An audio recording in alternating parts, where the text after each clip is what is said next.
For the delegation. Yeah, they're all. I was in corrections. He was just an officer then.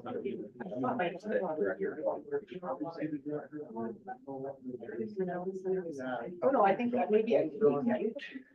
No.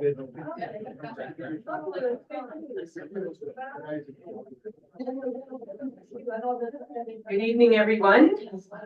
Welcome. I'd like to call the regular town council meeting of April 8th to order at 5 p.m. And we have the agenda in front of us. Are there any additions or deletions? I have none, your worship, thank you. You. Would someone care to propose a motion? So moved. Okay, Councillor Ford moves that council adopt the agenda of April 8th, 2024, the regular council meeting as presented. All those in favor? Aye. Okay, thank you. We have the minutes of the March 25th meeting in front of us. You've had a chance to read those. Are there any edits that need to happen? Would someone propose a motion on that? Councillor Good, your motion is? I move the council adopt the minutes of the March 25th, 2024 regular council meeting as presented. Thank you. All those in favor of that motion? Aye. Carried. Thank you. We don't have any public hearings tonight. However, we have some presentations. So the first presentation is to organization's presentation from the Underground Music Society. So if the representatives could come forth and turn the microphone on by making it go red. And it's live. Your names for the minutes and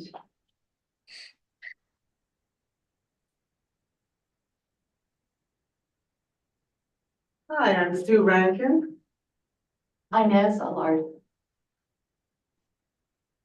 thank you. And you can go over your request or however you would like, whatever you'd like to tell us about. Actually, we were just, as we plan on doing this for a little while because we are in need, we would like funding, help funding to bring live music to Peace River. With the costs of everything going up so crazily, and we can't really afford to raise our prices. It's really hard to bring up talent to Peace River to play for our citizens.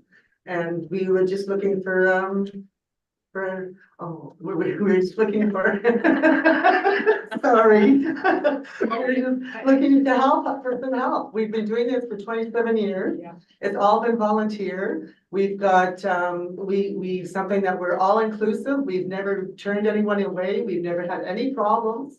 There's been no problems with the law of the police or with anything. We've been just something that we've been for music to Peace River, and we just would like to have some more help if we can. We have a band coming up that we would like our help with for May. We would also, this is something that is a little bit different, but we need new equipment because our equipment is very old and a lot of it needs to be replaced. We did replace some last season. This is not my expertise because I do the more booking of the bands and that kind of thing. So we do have somebody else who does look after that and know which pieces that we need. I just know we need pieces.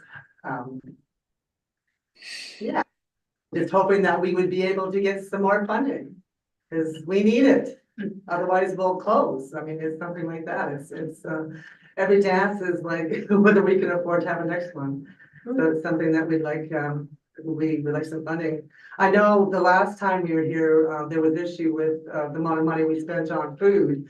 And that's something that I actually shouldn't have answered because it wasn't really, again, my expertise, but I just felt the need to say something. But it's different with each dance because we supply food for the people to eat chili and stuff like that.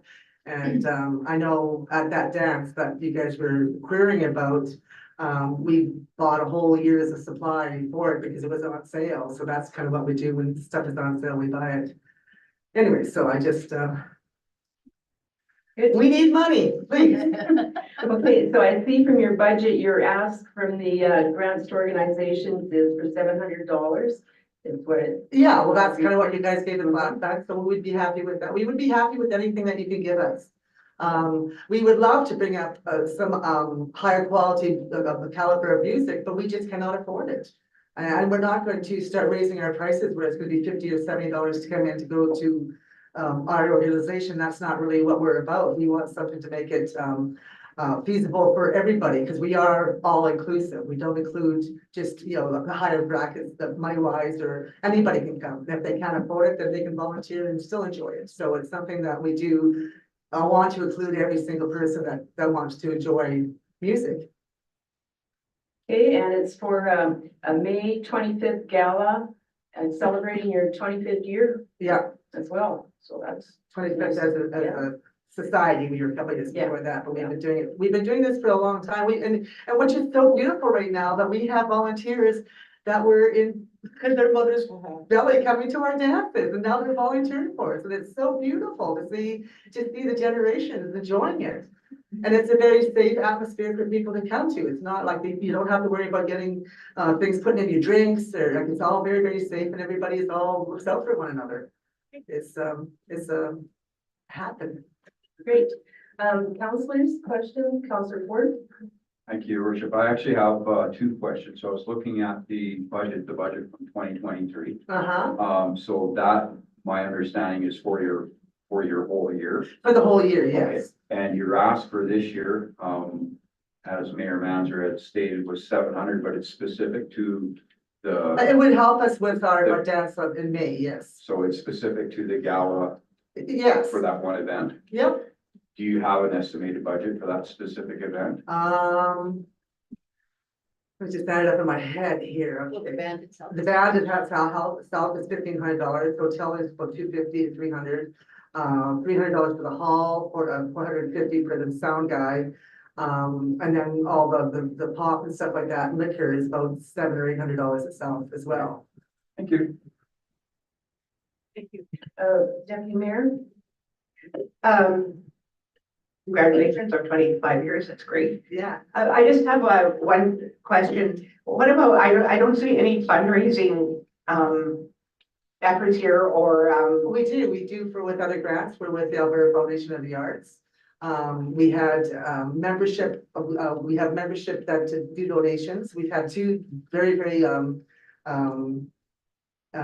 healthy donations that we've got in the past. We do 50-50 draws. We that kind of fundraising that we do is like, we do for other grants. Actually, the one for equipment, the Alberta Foundation of the Arts, they do have one, but we missed it. It was in February, or the end of February, beginning of March, and we didn't really find it out until mid-February. So it's something that we're going to apply for the next year to see if we can get some of our much needed equipment replaced. okay, thank you. Counselors Carr or Scammerhorn, any questions? Oh, they're over there. Okay, hi. No, I don't. Doesn't look like it. No, we're looking at the board. Sorry, guys. Any other questions? Yeah. So this question is actually for Director Bell. So in the application process, there's three different funding sources. There's one for the actual operating, which this group is asking for. So when the group says they're looking for monies for capital, which he hasn't really presented on, is that an actual separate application, or is it in the same application? It could be the same. We don't define that it's Oh, one or the other, but the application to date is for operating. For the operating. yeah, we didn't realize that because I know there was another one and we thought it was another grant. Yeah. For that. There's two streaming options, so you can choose one or the other. Okay, so we Yeah. can do that for the next one. Yeah. No, because we definitely need it. It's to the point of, we've got such old equipment, but I mean, we've got good guys that work it really well. Okay. Any other questions? Oh, sorry, I think not, but, and I should have introduced our communication fellow who was down here taking I'm pictures. taking my pictures now for making such So, things. it's a public meeting, so we take pictures, now that we've got a new communication fellow. And, if you don't want your picture taken, well, you might have to kind of Yeah. So thank you for your presentation, and in another month or so, council within that. probably- Tanya emails me, Yeah, and lets us know. so thank Thank you, you, thank you for your time. and good luck with your gala. Oh, thanks. Everybody's welcome. Okay.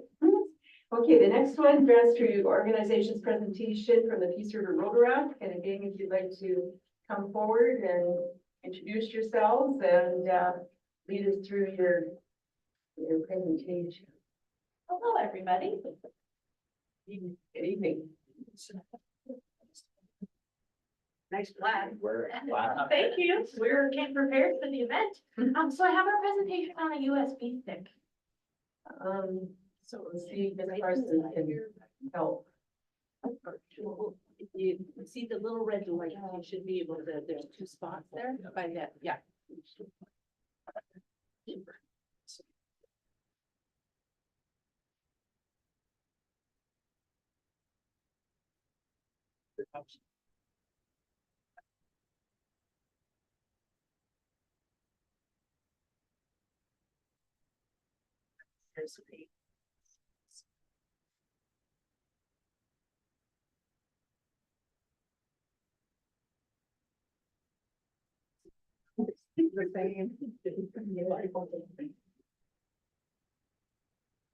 I'm in denial.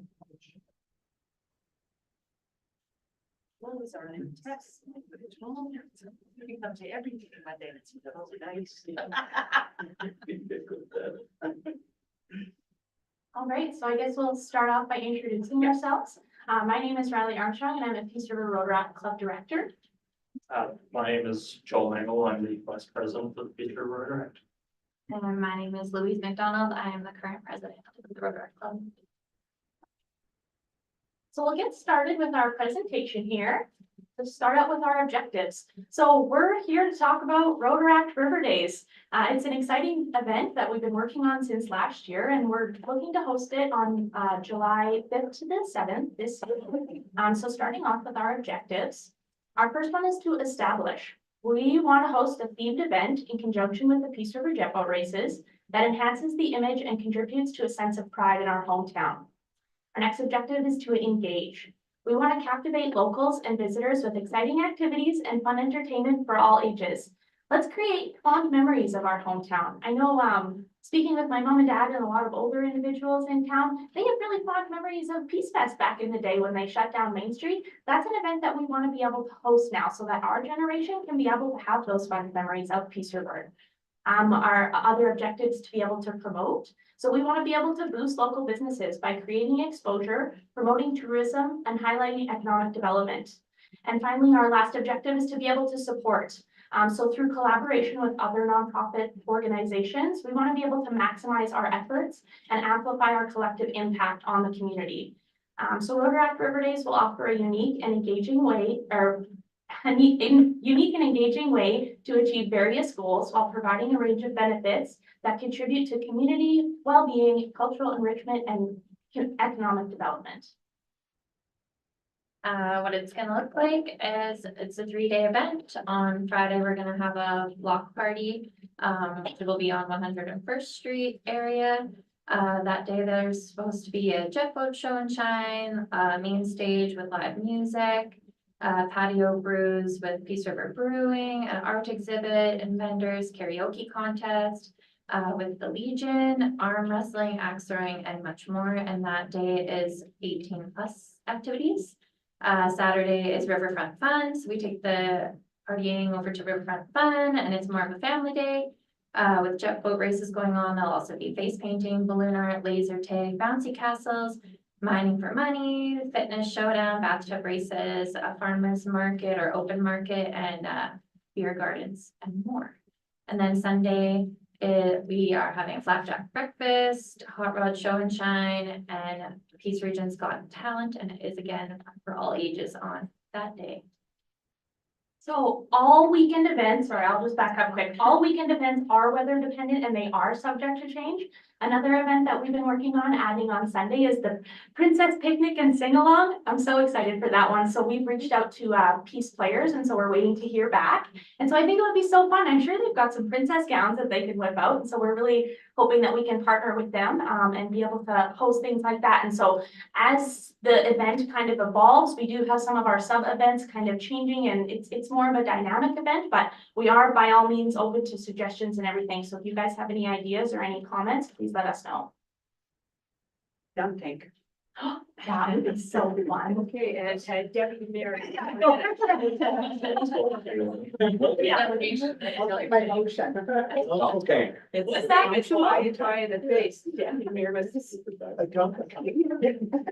Sounds good, counselor. Wouldn't that be so fun? Done that at Peace Fest. Or pie. I think we should bring it back. I would work too. Yeah. And- You guys tell us. And those all ended activity wise, I'll have you. Yes, okay. Anyway, sorry to interrupt. So associates, collaborating with other organizations to host River Days allows us to combine our strengths, resources, and expertise to create a more impactful and successful gathering that benefits our shared causes. Together, we can maximize our collective efforts and reach a broader audience, fostering a sense of unity and community enrichment. So some of our partners we have listed here, obviously Peace River Rotaract, the Jet Boat Races, down Peace River, obviously we're hoping to partner with, and Rotary Peace River too. And we have some others there, but Yeah, we've also received funding from Northern Sunrise County, so we're all good to go there. And then there are a lot of other organizations that we do plan on listing in the future as well. The Peace River Legion, Peace River Brewery, the Art Club, obviously the Art Hub. So our goal is to be able to host an event in collaboration with all of the organizations, so then that way it can be mutually beneficial for everybody. So for example, the Weberville Egg Society, they're gonna be the ones that's gonna be hosting the pancake breakfast on the Sunday. And so what we did was we approached them and said, we wanna host a pancake breakfast. Is this something that you guys are interested in? And they said, yep, absolutely. So they're gonna figure out all of the logistics for the event. They'll figure out the grills, all of the food and whatnot that they need to bring. If they wanna charge a cover for it, that's all on them. And then that way, everything that if they organize it, they can keep all the proceeds for it. And so we want to be able to host an event. So then that way, all of these nonprofits can have an opportunity to get some exposure and to be able to garner some funds for their groups. And supporting local businesses. This one is something that I'm super passionate about. And so we've been kind of working with the Economic Development Committee a little bit. And so for our event, we want to be able to showcase our businesses in town because I truly believe that small businesses drive our community. And so through Rotaract River Days, we're going to have free advertising. It's going to be a platform for exposure, and we're also going to do for community engagement as well. So it's for local businesses, artisans, nonprofits, and food vendors. So joining Rotaract River Days means more than just showcasing your products. It's about connecting with the community, increasing your visibility, and boosting sales. By participating, you'll be a part of an event that celebrates local entrepreneurship and supports economic growth in Peace River.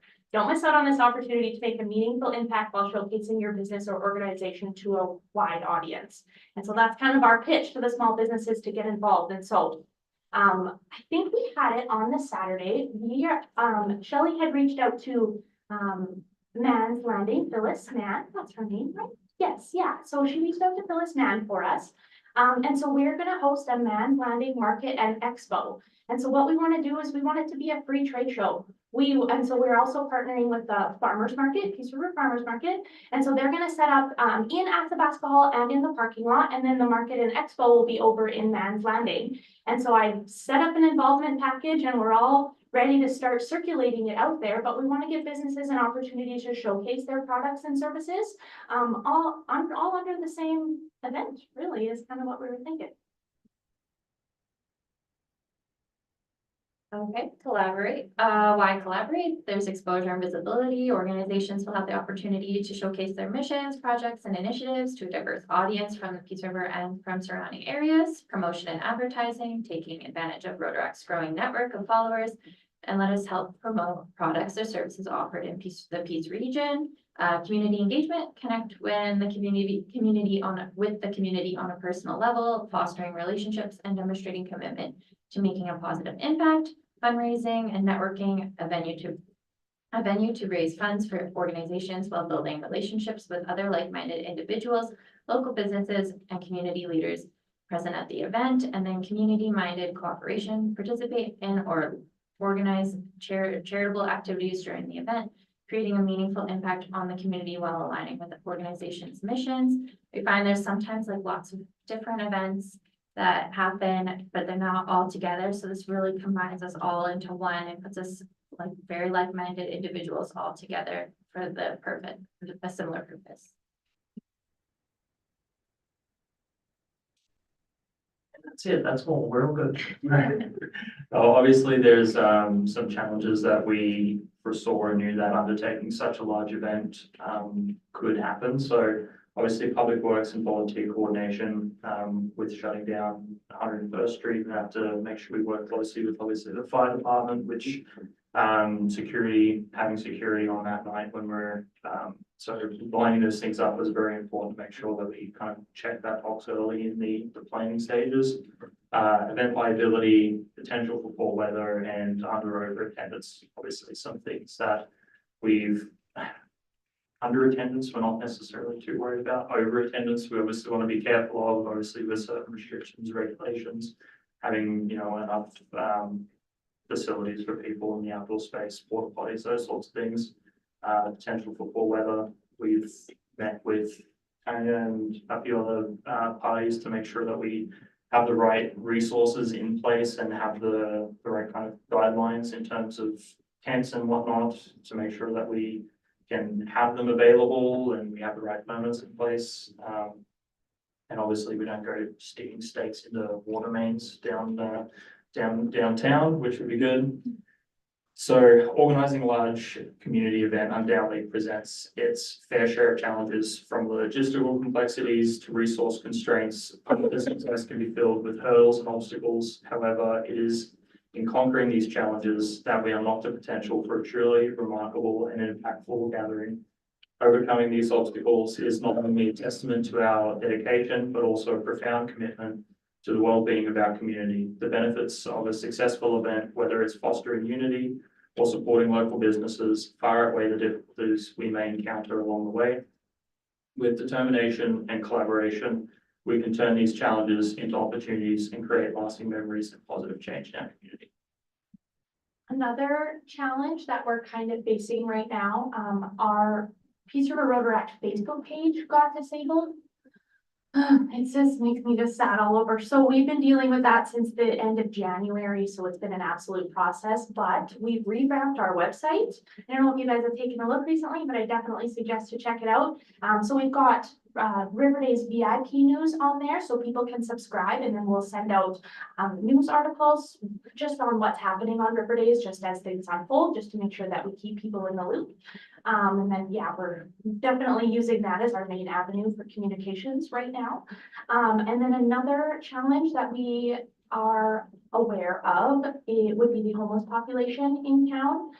But somebody had mentioned that the Sagatawa outreach would be definitely, mobile outreach would be something worth looking into. And so that's definitely on our list to do, is to reach out to them and kind of coordinate with them and see how we can make it a solid event for everybody involved and make sure that they're happy and everything is all good on that side of things. And finally, Rotaract River Days. Like I said, our goal for the event is to be able to create memories. I want to bring my little daughter to the Princess Sing-Along while she is still tiny. I want her to be able to look back at it one day and look at the photos and say, wow, Mom, that was really cool. I'm glad we were able to go. And so that's something that we're really trying to do with our event, is we want to be able to create memories for all the generations involved, from all the young kids to the parents, to the aunties and uncles, to the friends, to the grandparents. Let's create memories for Peace River to be proud of. So I think it's time for us to get back on the map in terms of events for the area. And then our last slide, dress code is all plaid. So bring your plaid hats, plaid shirts, and let's party. We're all ears for ideas. So if you guys have any comments or suggestions on how we can make this event a lasting success, just let us know. And I think that's all for us. Thank you. Counselors, questions, Counselor Ford? couple of questions and a number of comments. So your presentation, I'm just gonna use 3 letters, WOW. Thank you. Well done. The question I had, or one of the comments I had, and just in pre-conversation, when you're talking about security and everything, make sure you touch base with, the 2 gentlemen behind you. They're good at what they do. Absolutely. On a second note, you had mentioned in your presentation, about running a beer gardens on Saturday. Yes, So is that beer garden in conjunction with the jet boat races, or are you running 2 separate? that one will be the jet boat races. That will be that. Okay, and on a second note, you're probably already aware of it, but between Peace Fest, I know both Dawn and I used to be on that board. Between Peace Fest and, the pond hockey group, they own a number of tents, so I would definitely reach out to Dave Allen at the golf course and or Tracy with the town of Grimshaw, and they could probably hook you up. Awesome. Yeah, that sounds great. And we do have Apex doing our security on the Friday night. So we're all on the same page. And on a side note, do us support boats have to do our boats up in flat?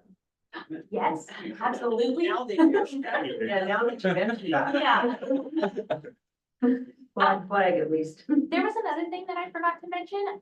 All the events happening the week of River Days, we want to be able to get people to buy into the event that's happening on the weekend. And so I've included in the involvement package that we want businesses to sign up for the window decorating contest and storefront Mad for Plaid spirit contest. And so that's something that we really want to get people involved in as well. We want to paint the town plaid. That's our goal. Good. Other questions, Deputy Mayor? I was wondering, I was gonna ask you about that security. So you're actually hiring security. But I see here you're hiring it, but you're going to get funding. You're gonna try and secure funding for it. Yes, yeah, that's our big goal. Just because on the Friday night, while people are going to be drinking in an intensity meeting event, it would be nice to be able to have professionals be able to handle those sorts of situations. And I do know that the Legion had mentioned that that was an area for concern. Last year was, or not last year, sorry, in years prior. And so that's just something that we want to make sure that we have all of our bases covered. And then, how about volunteer base, like, roughly? I like how you're keeping your labor intensity down by involving nonprofits. And then they pick up the end of that stick. So that's a really good way to plan something. But for volunteers in general, I know I'll be there, but like, do you think how many do you think you'll need? Is it gonna be like a high number of volunteers needed or a low? I know many hands make like work, and so that's why we were hoping by partnering with other organizations, we can kind of help alleviate some of that weight. But we're still in the process of determining how many volunteers and what those positions look like. We just want to make sure that we have all of our bases covered. And so then that way we're not showing up to the event, finding out that we need more people. Not that I think it'll be a problem finding more people when the time comes closer, but we do want to make sure that we have all of our bases covered. So we'll definitely keep you posted when we know more. Okay, after the event at the arena, Baytex Arena this weekend, I had a list of volunteers that I recruited that have all asked me if I know of any other events. They had such a great time. They want to keep volunteering. Awesome. So just keep me posted with that so I can help you get some names. Yeah, we will for sure.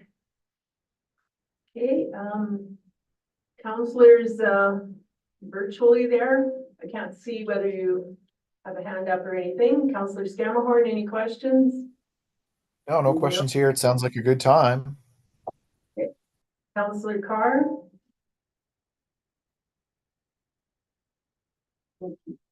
No questions? No questions, thanks. Thank you. Counselor Good? I'm really happy to see something coming back in the summertime. Okay, one question for me at this point in time, looking at the finances, is it, grant donation town of Peace River, it says $8,769.53. Is that what you're asking? Especially at 53 cents. Would that be it, or is it, am I misreading something? Can you repeat that number, please? $8,769.53. Yes. We wanted to make sure we That were is on the. what we have precisely in our Keep things budget. balanced. That is our cost for the three things we were hoping that you guys could provide the grant for, which would be our laser tag, inflatables, our axe throwing, and our face painting vents would be ideal. Laser tag, axe throwing, face painting. And laser tag includes our bouncy castles, correct? Yeah. Yeah, The bouncy castles, like, and there's a third party that comes Council with Officer it. Axe throwing should be ordered. as well as a foam party. Yeah, with the bouncy castles, there's also a fun party that they throw at the end of the day. Okay. Okay, Counselor Good? One question, are you gonna have, either a GoFundMe page or a method that people can contribute to the event through Rotaract? I'm gonna be We had honest. never thought of. Yeah, I don't think it's something we've ever thought of. Well, it's a stunning idea. Because I'm here for I it. can see people who would be quite willing to do that, Okay. and, Yeah, no, that's really good to know for sure. I know that, well, we're hosting our dodgeball tournament coming up here pretty quick at the beginning of May. And so our proceeds from that will go towards River Days as well. And so we're doing pretty good on the budget side of things, but yeah, definitely setting up something like that is a wonderful idea. I understand you can even email, but I'm just kidding. Yeah, send us your e-transfer. Okay, any further questions? Counselor Boychuk, sorry. Yeah, I haven't been here that long. Well done on your presentation. I just Googled, the world record for people wearing plaid. We only need 1,369. So Wouldn't that that's a be fun? doable thing. Start to get some merchandise in and start selling away because it's a good way to raise funds and, Yeah. yeah, So we're another Olympic. wouldn't that be so cool if Peace River ends up in the Guinness Book of World Records? Holy, that would be so fun. So we recently partnered with Valley Printers and Signs. And so we set up a promotional pamphlet. And so they're gonna set up some samples for us for the trade show. But we've got a banner on there, a flag, some window decals, some lawn signs. And so if the header on the top says, let's paint the town plaid. And so it's an opportunity for people to go order through Valley Printers to be able to put a yard sign on their front lawn, or businesses to put banners on their fences, or the whole 9 yards. So that's what we want to do. We really want people to buy into the whole plaid thing. Guinness Book of Records. Ooh, Great. that would be so fun. Get the schools involved. Absolutely. Yeah. July. Whatever. We get them involved anyways. Okay, one last question. So does your, people do flags? Yes, yeah, they do. And so we have designed up a River Days flag.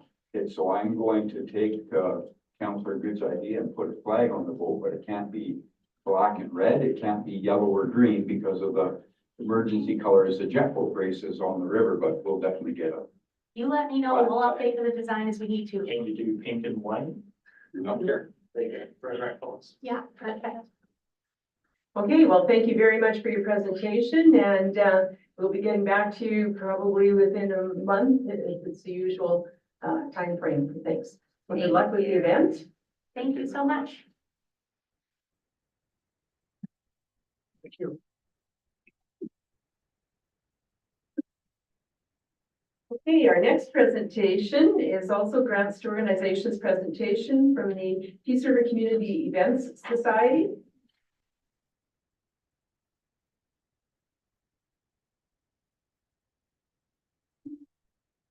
Looks like the mic's already on. So.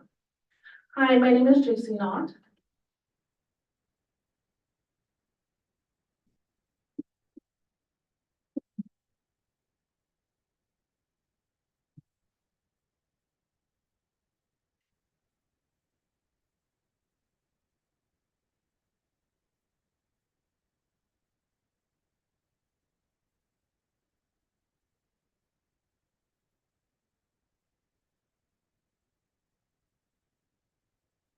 So I'm here today with Peace River Community Event Society, and we're trying to revamp Peace Fest. So, it's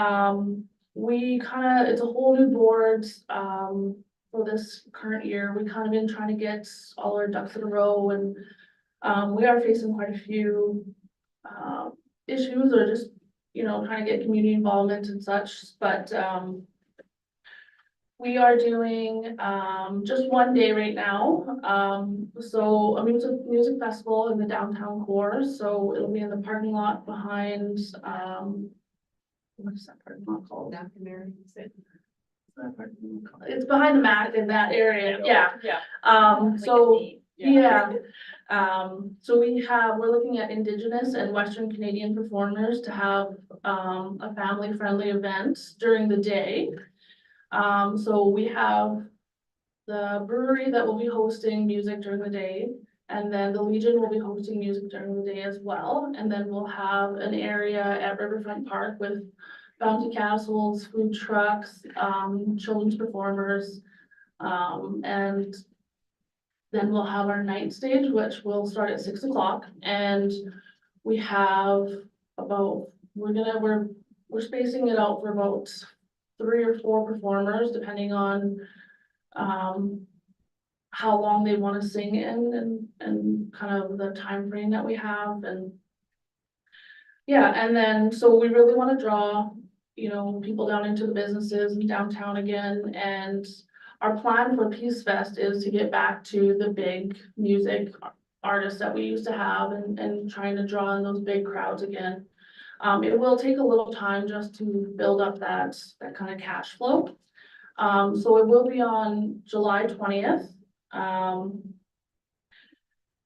July 20th. The stuff at the Riverfront Park will start at 1 o'clock and then it'll go till 5, and it kind of gives us an hour to switch over.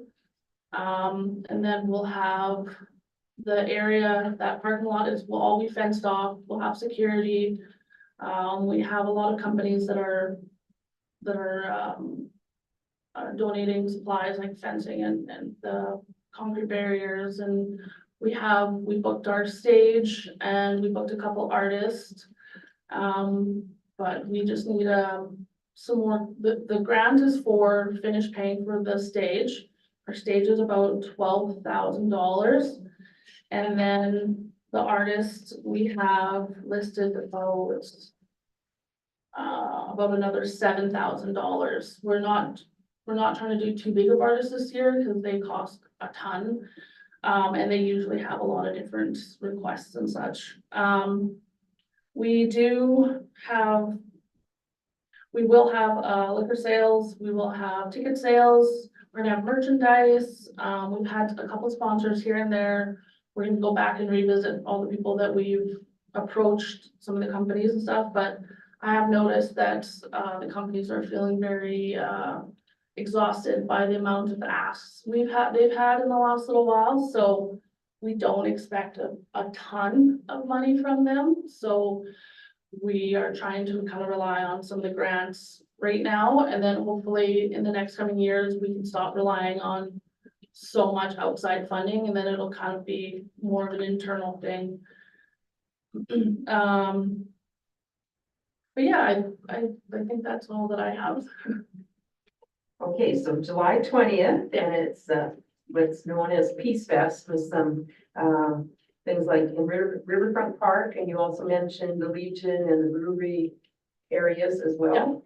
Okay. Yeah. Okay, so councilors, questions? Deputy Mayor? So you're opening up that whole parking lot behind? We're gonna fence it off. And that'll be like our stage will be in there, all security. And then we're blocking off the street that goes around it as well. And you'll still be able to get from the mall and turn and go around the houses. We'll have that area that you can still move around, but it's all gonna be sectioned off just so that we don't have people coming in, like trying to come in, because it is a ticketed event.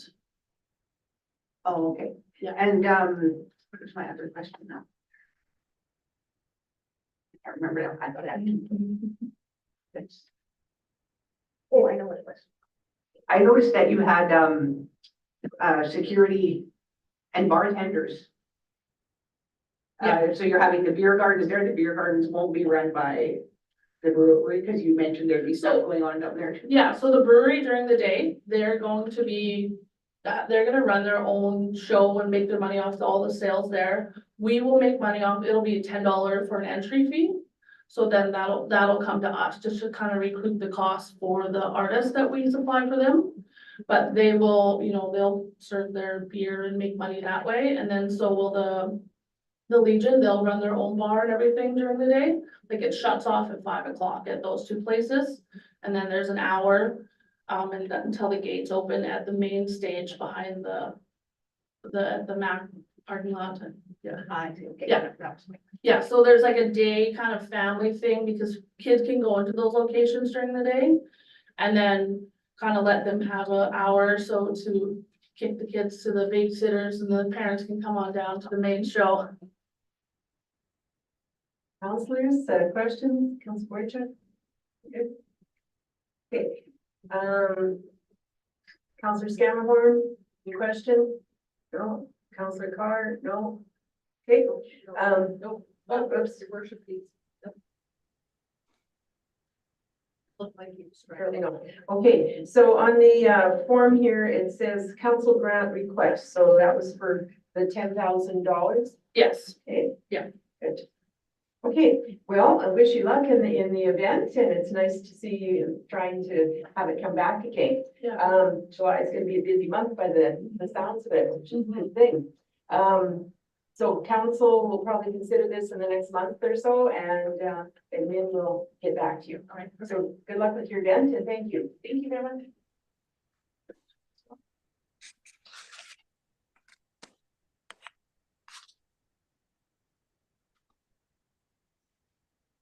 Okay, our next presentation is from Apex Security, and you would like to come forward and get set up and tell us your names and present.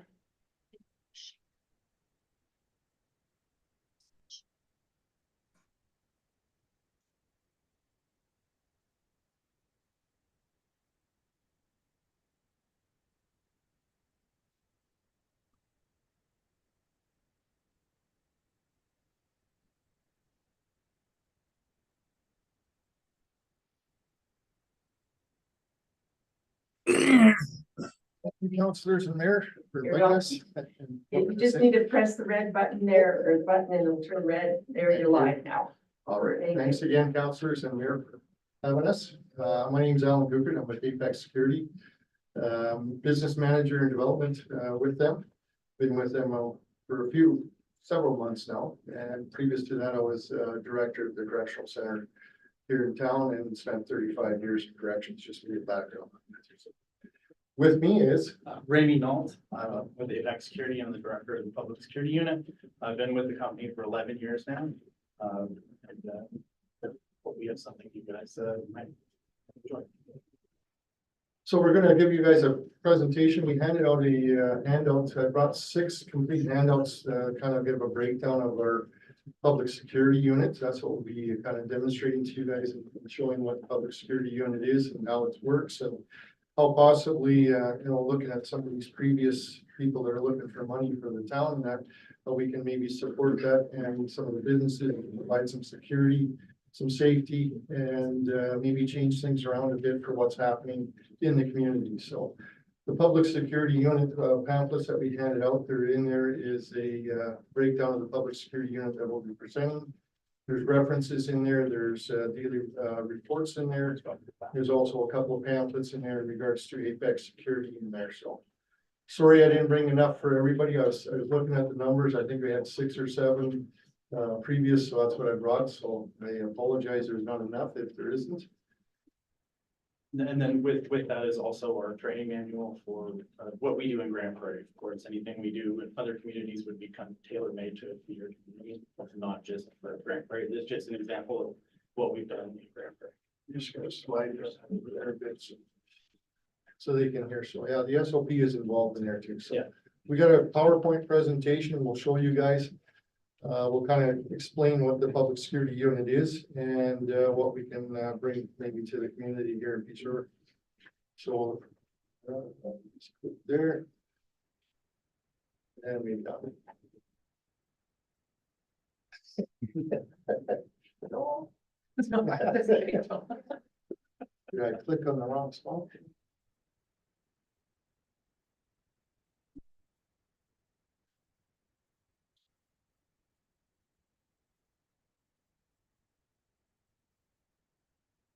Oh, it's the last one. Get it reversed. Oh. Yeah. Start at the beginning. Yeah. There. Okay. Now we're good? Now we're. All right. Perfect. And if you want to speak a little closer to the microphone, it's probably best. All right. Try and do that. So, first off, the public security unit has been in Grand Prairie for about a year and a half, almost 2 years, and Remy. Yeah, year and 8 months, and Remy's been the director of that unit in the public security unit in Grand Prairie. So that public security unit, what we're trying to do is there's a unit that goes out, there's 8 members involved, 2 on each shift that'll run 24 hours a day in Grand Prairie right now. They're bridging that gap in there for the law enforcement end and the public end and the community. So right now, there's kind of, when the community needs somebody or the businesses need somebody, they call in the RCMP or peace officers or any kind of other law enforcement.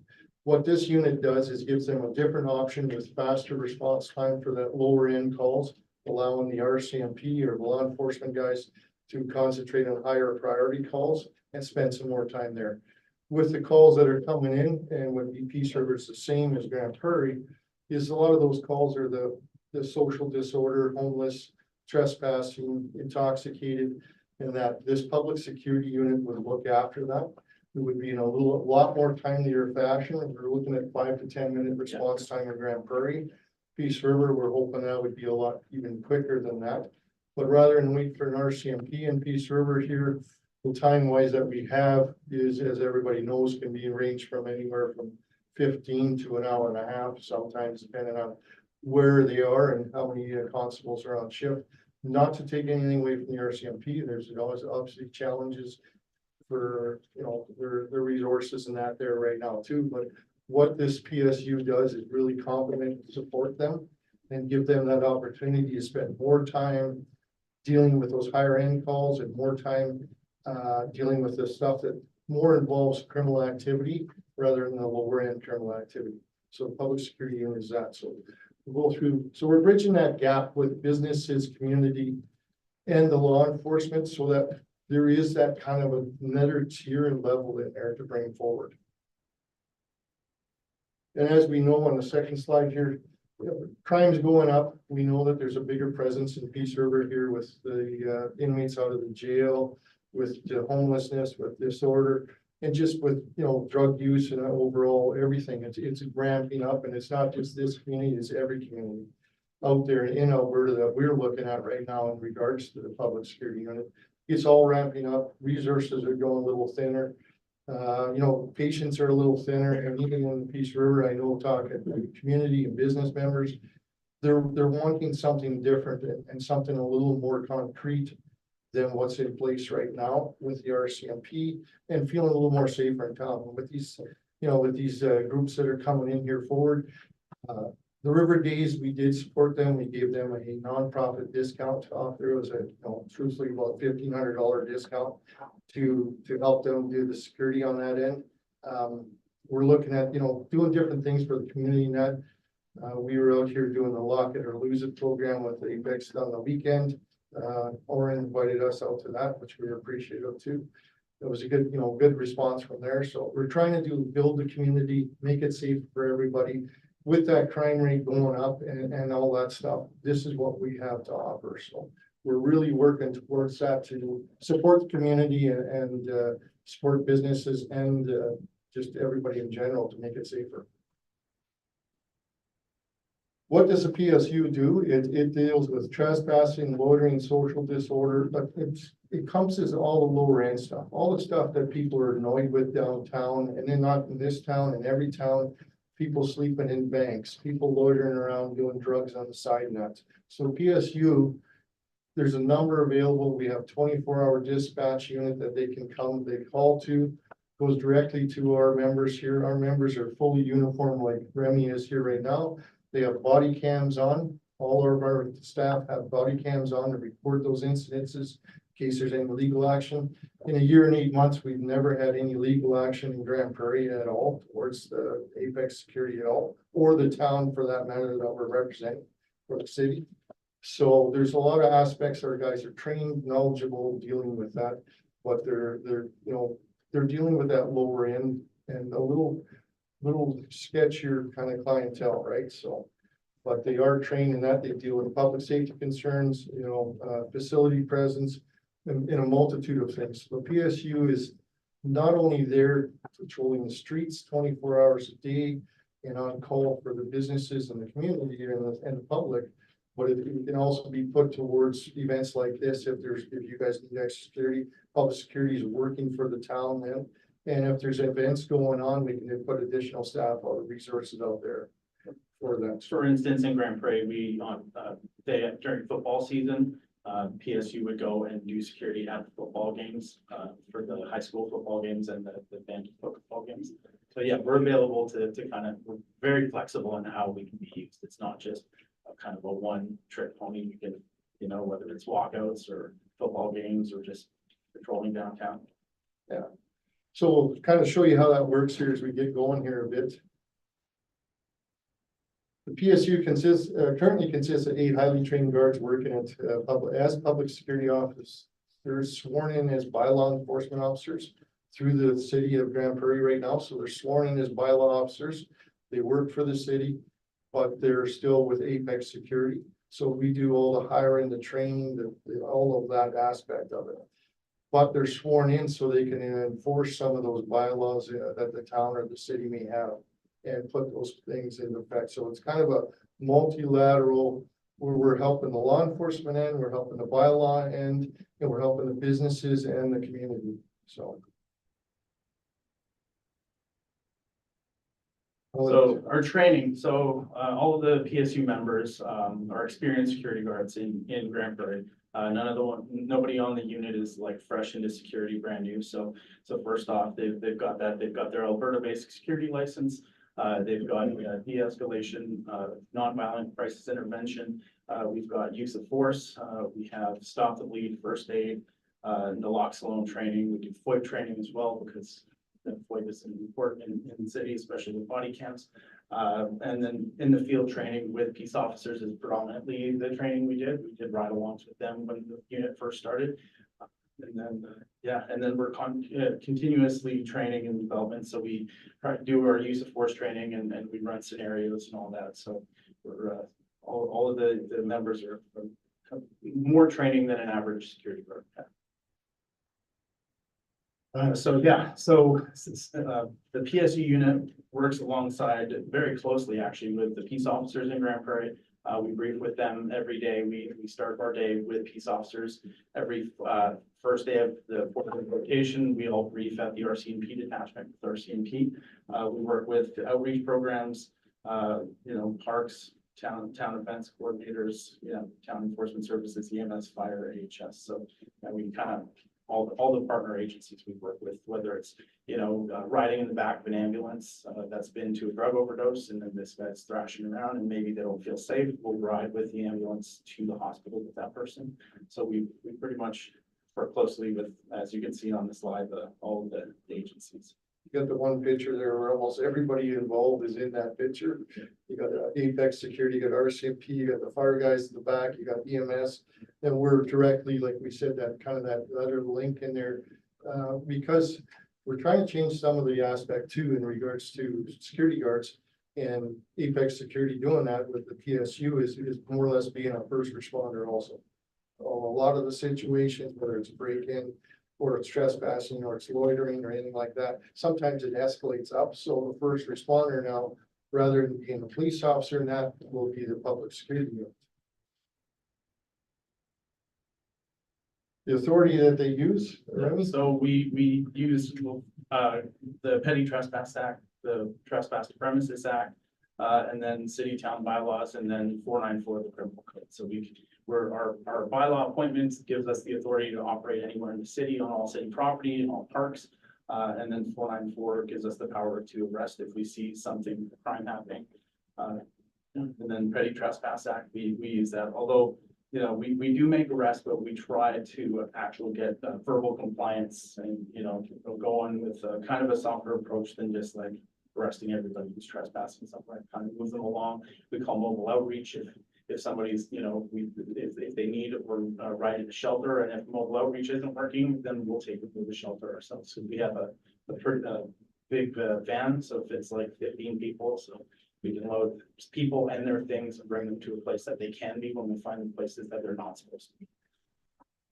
So the proposal that we're kind of presenting to Peace River here too is if, the public security gets in and out of the vehicles, whatever you guys want for a vehicle, that will have on there, and that vehicle be marked according to what Peace River would want it to be, whether it's, whatever emblems are on there, but public security would be across there for that vehicle for a visual presence too.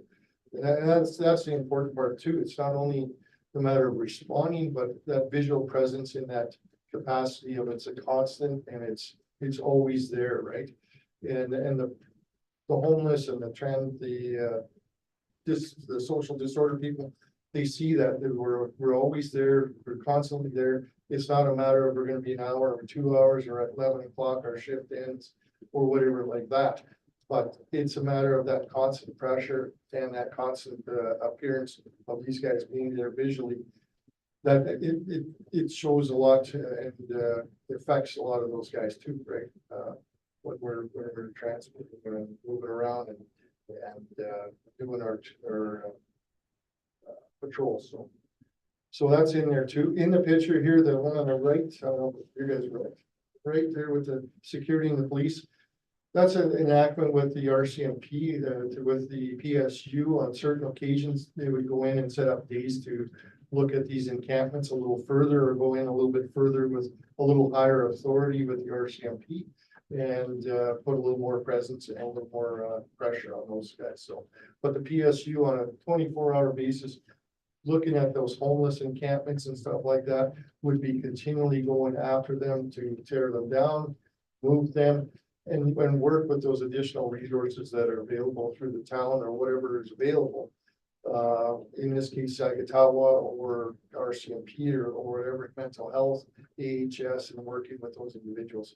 So the PSU is there to kind of direct them also towards that, not to interfere with AHS or the RCMP or anything like that, but to direct them into those resources available, such as the Sagatawa Center or the AHS for the mental issues. So they kind of direct them that way also and work really closely with them. The communications that we have are with them on the radio bands is with the peace officers and with the RCMP. Yeah. And we carry 2 radios typically. One will be directly with peace officers, and then the other is with our dispatchers. So if we need, backup for anything, or if we find something a little bit above what we should be handling, we radio for them and they come pretty quick. So communication is really important in this line. So it can be dangerous, and so we put a lot on our safety, and that's why we do operate in 2s, not just one person by himself. Some of our mobile patrol departments, they will be one person by themselves and they have radios, but with the amount of encampments and things we deal with in Grand Prairie specifically, it's always a good idea to have 2 people. yes, oh, sorry. Yeah, sorry. So when you're talking communications, your second radio, are you talking, if you need assistance, you're going through your dispatch, or are you on AFRAC so that, let's say, you can talk to our fire department directly? We don't have AFRACs on the peace officer radio, but when peace officers are on, we'll radio them and they'll switch over to the AFRAC channel radio, RCMP, fire if needed. But in medical emergencies, it seems to be quicker just to have our dispatcher call regularly, because our dispatch is open 24 hours a day. So when peace officers go home at midnight, we continue on through the night. So then our dispatch becomes kind of our lifeline in the field. So we deal with noise and nuisance, public disturbances, utility bylaws, which has helped us a lot in dealing with dumpster divers, people making messes in dumpsters, use of public lands, say in parks or setting up structures in the city, and then parkland bylaws as well. And what they did in Grand Prairie is we worked with the council members of the town or the city and that, and changed some of those bylaws to make it so that it's more effective for the community, such as the dumpster diving and stuff like that. Wording them a little bit better and revising those bylaws just a bit so that enforcement is there and that, you know, there's some laws backing up the bylaw officer or the public security units. And those were all redone. I think we have a reference letter in there from Ross. Yeah, Sergeant Ross from the Enforcement Services. It's one of our references in the package. We were directly changing those bylaws. He wrote them, yeah. So PSU would, if Peace River so chooses, we would help you have a look at those bylaws and see which ones, but maybe we could adapt or change the wording, whatever to suit whatever somebody else is. There is a agent status program, and I'll let Remy explain this. A really good. So the program. agent status program is it's a free program, and basically it's giving permission to enforcement services and RCMP to be able to come onto your property, like if you're a business. So we'll go to a business that's had issues, say Tim Hortons in Grand Prairie, and they've had a lot of issues. I can't go onto a private business's property, even if I see something without permission. So when those businesses close down at night and I find people sleeping in their bank lobbies or sleeping places they aren't supposed to be unless they're committing an indictable offense, I really can't do a lot about it. So this agent program, businesses sign up, and that gives us basically just permission to be able to come and remove people when the business owners are not there. And it's been really successful. We've got quite a few agent, you get a sticker that goes up in your window, and that way any peace officer that drives by and sees that sticker knows that they can go onto your property without having to like find out who the owner is, then call the owner in the middle of the night and go through those steps. So it just makes that process a little bit quicker. And then, so yeah, it gives us the PSU authority. Every business signs up. This program receives an agent sticker status. When PSU responds to that business, they can see the owner is on board with the program. Individuals can be banned from the PSU. So city enforcement has a list of people that are banned from certain properties that are on the agent list. So we could just look them up in the report exec and see if they're on that ban list. And if they are, then we can remove them. And if we have to, arrest them for trespass. And then once that happens, we call our CMP or a peace officer. If they're still on, they come and take them. So. There's over 1,200 businesses signed up for the agent program in Grand Prairie right now with those stickers on the door. And it works really well because also if they're working in that and they're part of that program, they phone our dispatch for Apex Security. They say, hey, we have a guy in here that's intoxicated, rather than phoning the police and disrupting what they're doing, or like those lower end calls again, the PSU would respond, see the agent on the door, yeah, we're good to go, and deal with that situation. So those that agent program would be very beneficial to a lot of businesses. I talked to a lot of the businesses around town here about this agent program and maybe possibly bringing that in. And anybody I talked to was more than keen in saying, hey, it'd be an excellent idea, and we would look forward to it. So the agent program is in there. Some of the stats that we pulled while doing the PSU in the last year for Grand Prairie. This is an average monthly stats gathered over 12-month period. We dealt with 2.7 thefts per month, 332 trespasses, 1.6 overdoses were saved a few lives and, administered the naloxone. Encampments of 96 and total occurrences 532 over 1 month. So that's how many calls and stuff you're taking away from the RCMP, you're taking away from peace officers, you're dealing with, and the stats that we have further on show that we're 85% of those calls we deal with on the PSU level. Take that away from the peace officers and then RCMP and allow them to do the calls. So a lot of situations, and a lot of it's that timely matter too, because you get the call, the guy's there, takes half an hour for somebody to come. By then they moved on to somebody else, and they're deciding whether they're going to call the RCMP or deal with it themselves. So some of the daily operations we just run through on a couple of the pictures here is the encampments that we do, check-in removals, collaboration with parks, outreach programs, and RCMP. So if there's a cleanup that's needed in regards to the town and not getting involved with a truck or whatever, PSU would make those arrangements. Go ahead, Randy, just kind of break that. Yeah, basically, we'll either call Parks and talk to them directly or email Parks. And then we'll get a file number to put onto the file. Everything we do is tracked. We have a daily reporting sheet that I believe you've got an example in our package. And then we also use the report exec and dispatch software that peace officers use as well. So everything we do is tracked. File numbers are created for encampments. We reach out to mobile outreach. They go check them out. If nobody's found in the camp, we'll reach out to Parks. They'll come and clean it up. We will sometimes coordinate with Parks if it's a large encampment to be there when they come to clean it up. So safety is always important.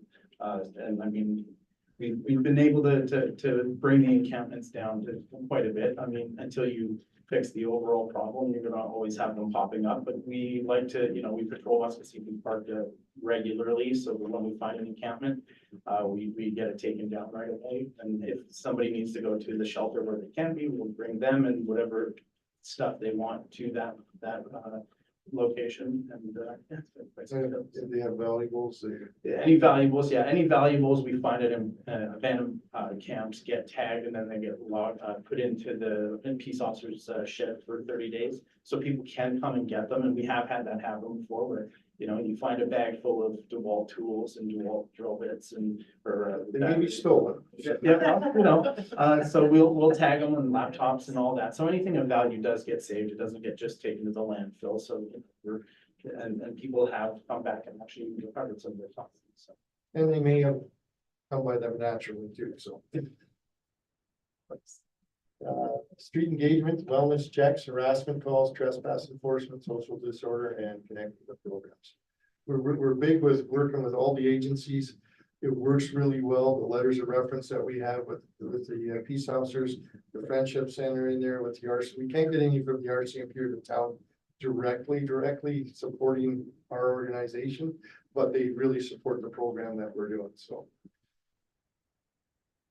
Some of the tools and weapons and stuff that were removed from these encampments, and that's the important part is rather than just having somebody go out there and deal with some of these guys and not be properly trained, not be properly trained in regards to tactics and dealing with them, or self-defense, or any other thing. There's so many things to deal with that you walk on an encampment or a homeless guy or anything, they usually have some kind of protective equipment on them. And it shouldn't be just somebody going there and talking to these guys that is not trained, not specifically aware of what the potentials are in regards to dealing with the homeless or the social disorder. These are some of the weapons that, just a few of the weapons that were removed from Grand Prairie, and I'm sure are within Peace River boundaries here too, so. Like we said, we have a 24-hour dispatch office in Grand Prairie, Apex Security. There's 2 staff on and a supervisor on in the nighttime, 2 staff during the daytime to monitor calls. Nighttime seems to be always a little busier. And we put a supervisor on because we're not handling calls sometimes for the RCMP, sometimes for the PS or the public or the peace officers, and lots just for the Apex and the business associated with the agent program. So our dispatch is busy, plus we're monitoring cameras and surveillance on other things. So, but the key part is that there's 24-hour communication. It's instantaneous. They have the radios that we use are cellular chipped and encrypted cellular radios. So they're good anywhere that the service is good. And a lot of the places way better than the old systems, from radio to transmission power. These are all cellular based radios. So incident recording, I think Remy touched on based on what they use for recording in the same system as the PS or the peace officers would use, the same database. It's all reviewed. They put in the same information, the same occurrences, the date, time, place, incident, occurrence. And there's a couple, like we said, of those reports on the back there. I did highlight, we redacted some of the FOIP issues on here, but I did highlight some of the yellow stuff in there just to bring up that we're dealing with RCMP, we're dealing with these outreach programs and just some of the incidents in that we're dealing with. And I just pulled 2 randomly for you guys on there. So I think you guys, maybe some of you might have had them before, but that's the ones we used. Testimonials, it's just, it goes without saying that the businesses really support this because they get instant support themselves. The training that's involved is professional for our guys. There's 40 hours and a comprehensive training involved before we put these guys out the streets. They're stuck with somebody that is a supervisor to train them and deal with certain situations. They have the techniques, and Remy's been doing it. Probably one of the best ones I've seen dealing with the homeless guys in regards to that. But we have those groups available. We're constantly training our members for that. And we're going through that. So we would bring that to Peace River, some of our best guys into the town, get it set up and present that and then carry that forward. So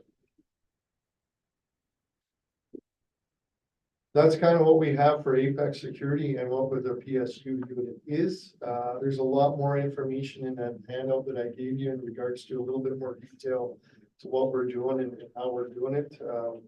The SOP that's around is broken down exactly to how our staff would deal with situations, reporting incidences and dealing with that. And like I said, we want to work with the community. We want to bring things together. We want to make it safer for everybody in town. We're willing to work with you guys in regards to whatever needs to be done to do that. We want to make some of these groups that were presented first to make them a lot safer, so that some of those Peach Fests or those days come back that we can actually enjoy Peace River again.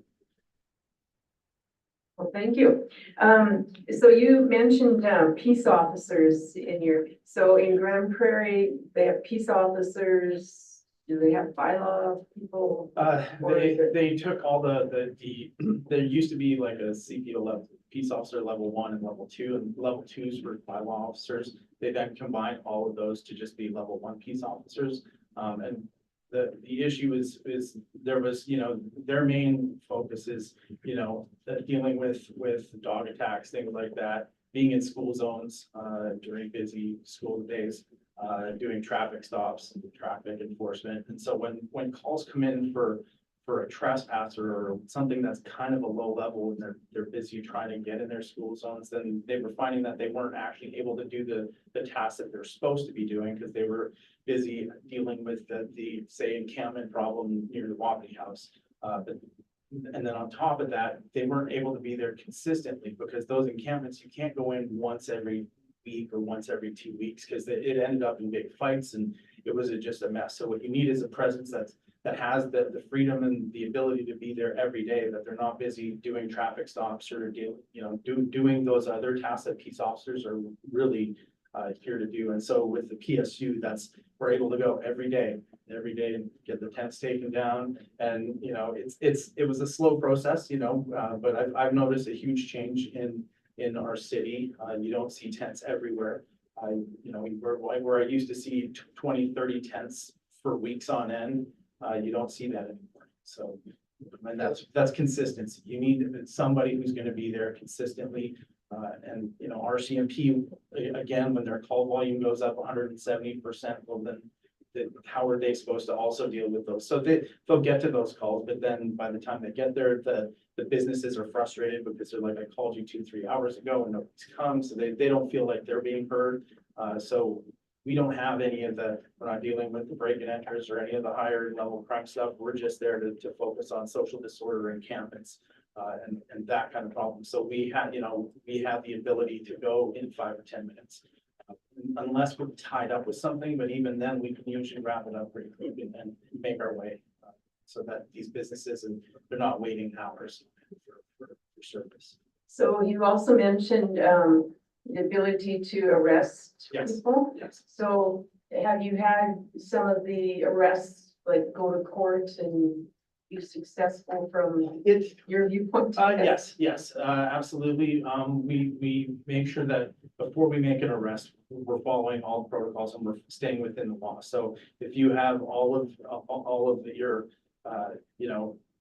if all of your marks are hit and you're legally able to make that arrest, usually it's pretty successful.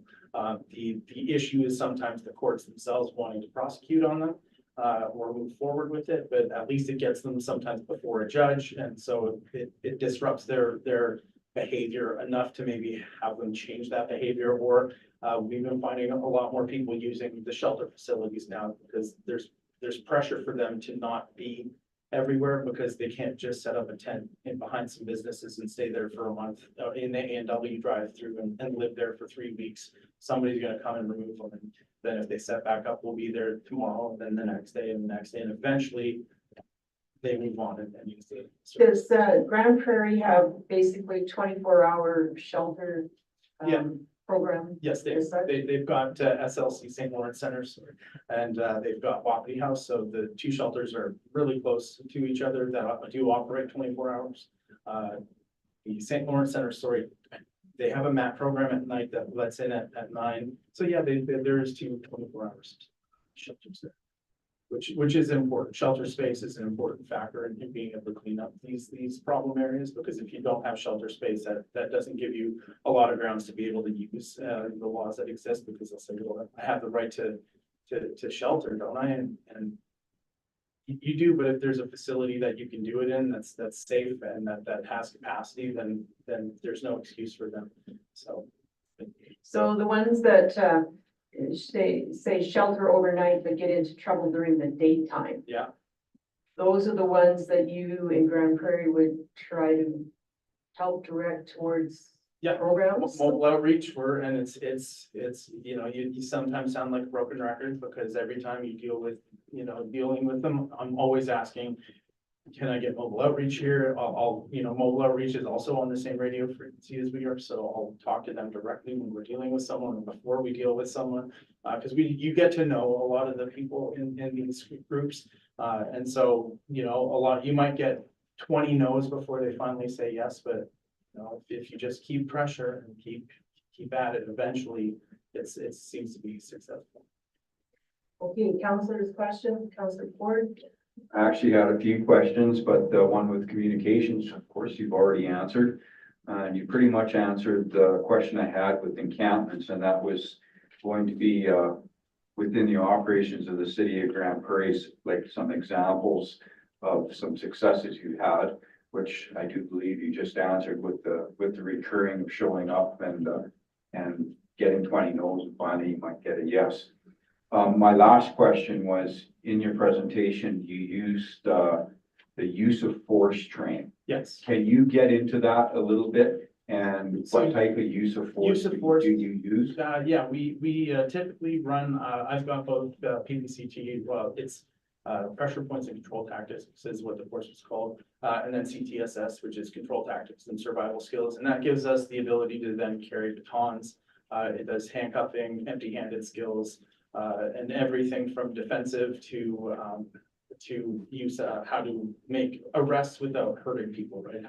Because the goal isn't to hurt anyone, it's to, if you're arresting them, it's to get them into custody. And then at times, if you need to disengage and get, because you're getting jumped by a bunch of guys, then how do you do that? So we do a lot of training around those scenarios, how to handle it. And so the use of force training, they're both 40-hour courses that we take. We recertify for PPCTs once a year. CTSS, it's mandated 3 years. And then that gives us the ability and the legal ability to carry the batons.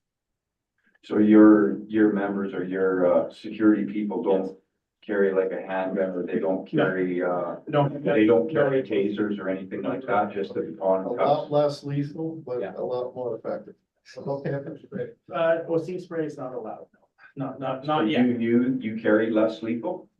No, No. I'm saying it's less lethal. Even the peace officers don't have tasers. So it's, and that's where you want to have situational awareness, before you don't just run into an encampment. You're like, okay, this is a big one. So you call other agencies to come. We'll go in with our CMP. We'll maybe call a peace officer and we'll go in 4 or 5 of us into big camps, because they can be a little bit more dangerous. I mean, some of them are like little cities, multiple tents, multiple areas. But yeah, and if you see something that you think is going to be get out of hand or out of your ability, then obviously you definitely call for our CMP or somebody else to come. And that's why we our guys are always traveling too, because of that safety issue. They're always traveling too, because of that safety issue too, right? So there's somebody dealing with the situation and they're trained to be one guy watching the other guy, seeing where we're at with the situation. Okay, Counselor Boychuk and then Deputy Mayor Shannon. Great presentation, guys, and I'd like to mention that, I took a day here a couple months ago to spend a ride along with Apex and Grand Prairie. And having been there many times at their shelters and seeing the encampments that have gone in, I am amazed at the work that the community of Grand Prairie has done around encampments and those experiencing homelessness. But my question for you guys is, you know, we have people who are houseless and experiencing homelessness, and we have our prisoner releases. And with you being a director, Alan, I know there's a considerable difference because not all homeless people are prisoners, but we're dealing with a lot of prisoners that are homeless in our community. How would Apex be able to handle that for us here, do you guys think? Do you think you'd be able to handle that or be capable of handling the prisoner population versus a homeless population? From my experience, absolutely. I'm watching with these guys. I spent many hours and days ride-alongs with these guys before coming to do presentations, and seeing what they're doing, and that my experience in the jails and what I've seen, and these guys on the streets, the training that they have, the equipment that we have, the backup that we have with our 24-hour dispatch, there's no problem in dealing with this. You know, at certain levels, of course, but these guys are trained to, we'll go in, we'll deal with it, they'll back out when they need to, and RCMP are called if they need to. So absolutely, but it's a dangerous situation always, not knowing what you're going into and where you're going and what you're doing. And that's why we give our guys the body armor that they got, the body cams, the radios that they got, the training that they have. And we make sure that they're prepared to go into those situations before they do and handle those situations. And from my experience and seeing what's out there on the street is a lot sometimes different than what's in the jails, because it's restricted a lot more, but what's out there is a lot more, they have a lot more access to different things and situations. And seeing what these guys do, and just over a year and a half, a year and 8 months of the statistics, and nobody's been injured, nobody's been hurt, there's no lawsuits, but the town is thriving a lot more than what I see.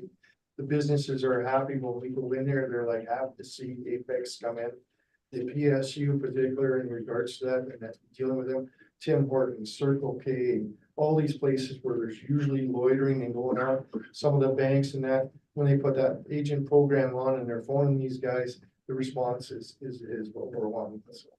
So to answer your question, I personally think from what I've seen, they are prepared to handle that. There is different levels to get to, but we're that intermediate on the bottom level, that we're kind of dealing with the resources available and with the law enforcement. And when it needs to go to law enforcement, and we can do that effectively. And I think if I could just add to that, that's where working closely with your partner agencies, your RCMP, that say you get some violent offenders that are being put on, or they have concerns that would get brought up in those briefs that we go to. They often do, or they're looking for someone, or so I think that's a big key for it. So if they're like, well, these guys we're concerned about these guys, if you see XYZ, please radio us, and then they come really quick. So I think working with those agencies together has been successful. So yeah, and I think that those meetings, and when they set up those particular things where the RCMP sees something and they use our resources also to help them go into those encampments or whatever, it's a joint effort and it's working really well. It's not just the RCMP dealing with it, it's not just individuals dealing. It's a group now, and then there's that constant pressure with the PSU on top of that, right? And the RCMP, I know in Grand Prairie, see a huge difference. The CN rail guy that the CN rail passes through by Wapiti there. Remy was down. yeah, we'd seen him once, driving around, and at first I thought it was maybe the New City police car driving, and I'm like, oh, so we went and tracked him down, and it's like, oh no, it's just the CN police guy. And so we were chatting with him. He's like, he couldn't believe the difference, because he only gets to come around every 3 weeks or so, because he's operating out of Hinton. He's got a lot of area to cover, and he was amazed at the difference. He's like, I used to come here, there'd be 100 tents in the back here along the fence, and there's just they're gone now. And we have agent status with CN Rail, so we're able to actually go and clear those areas out as well. So it's been quite fun. And I go, I want to reiterate too, it's not just dealing with the camp, it's not dealing with that, it's also another outreach for the town would have as their own public security unit that they could use in different resources at the time too, so. It's in different functions, if there's something, there's like a big event coming on, we would say, well, PSU guys could maybe spend more time over there. Rather than having the RCMP pulled away from what they're doing, or the PSU unit would go over there.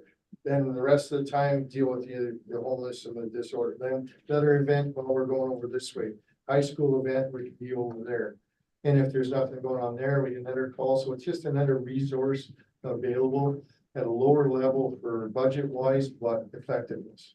The fire season, we helped a lot last year during fire season, going out into Muscat CB. There was a lot of fires being lit in the park and around. So we went in with the fire department, RCMP, mobile outreach, even the shelter people were helping, and we were looking for fires in Muscat CB Park and people that weren't supposed to be there to get them out. They wanted to close the park down last year because there were so many fires and you could barely see things. So you guys are continuing putting out fires with fire extinguishers in our vehicles.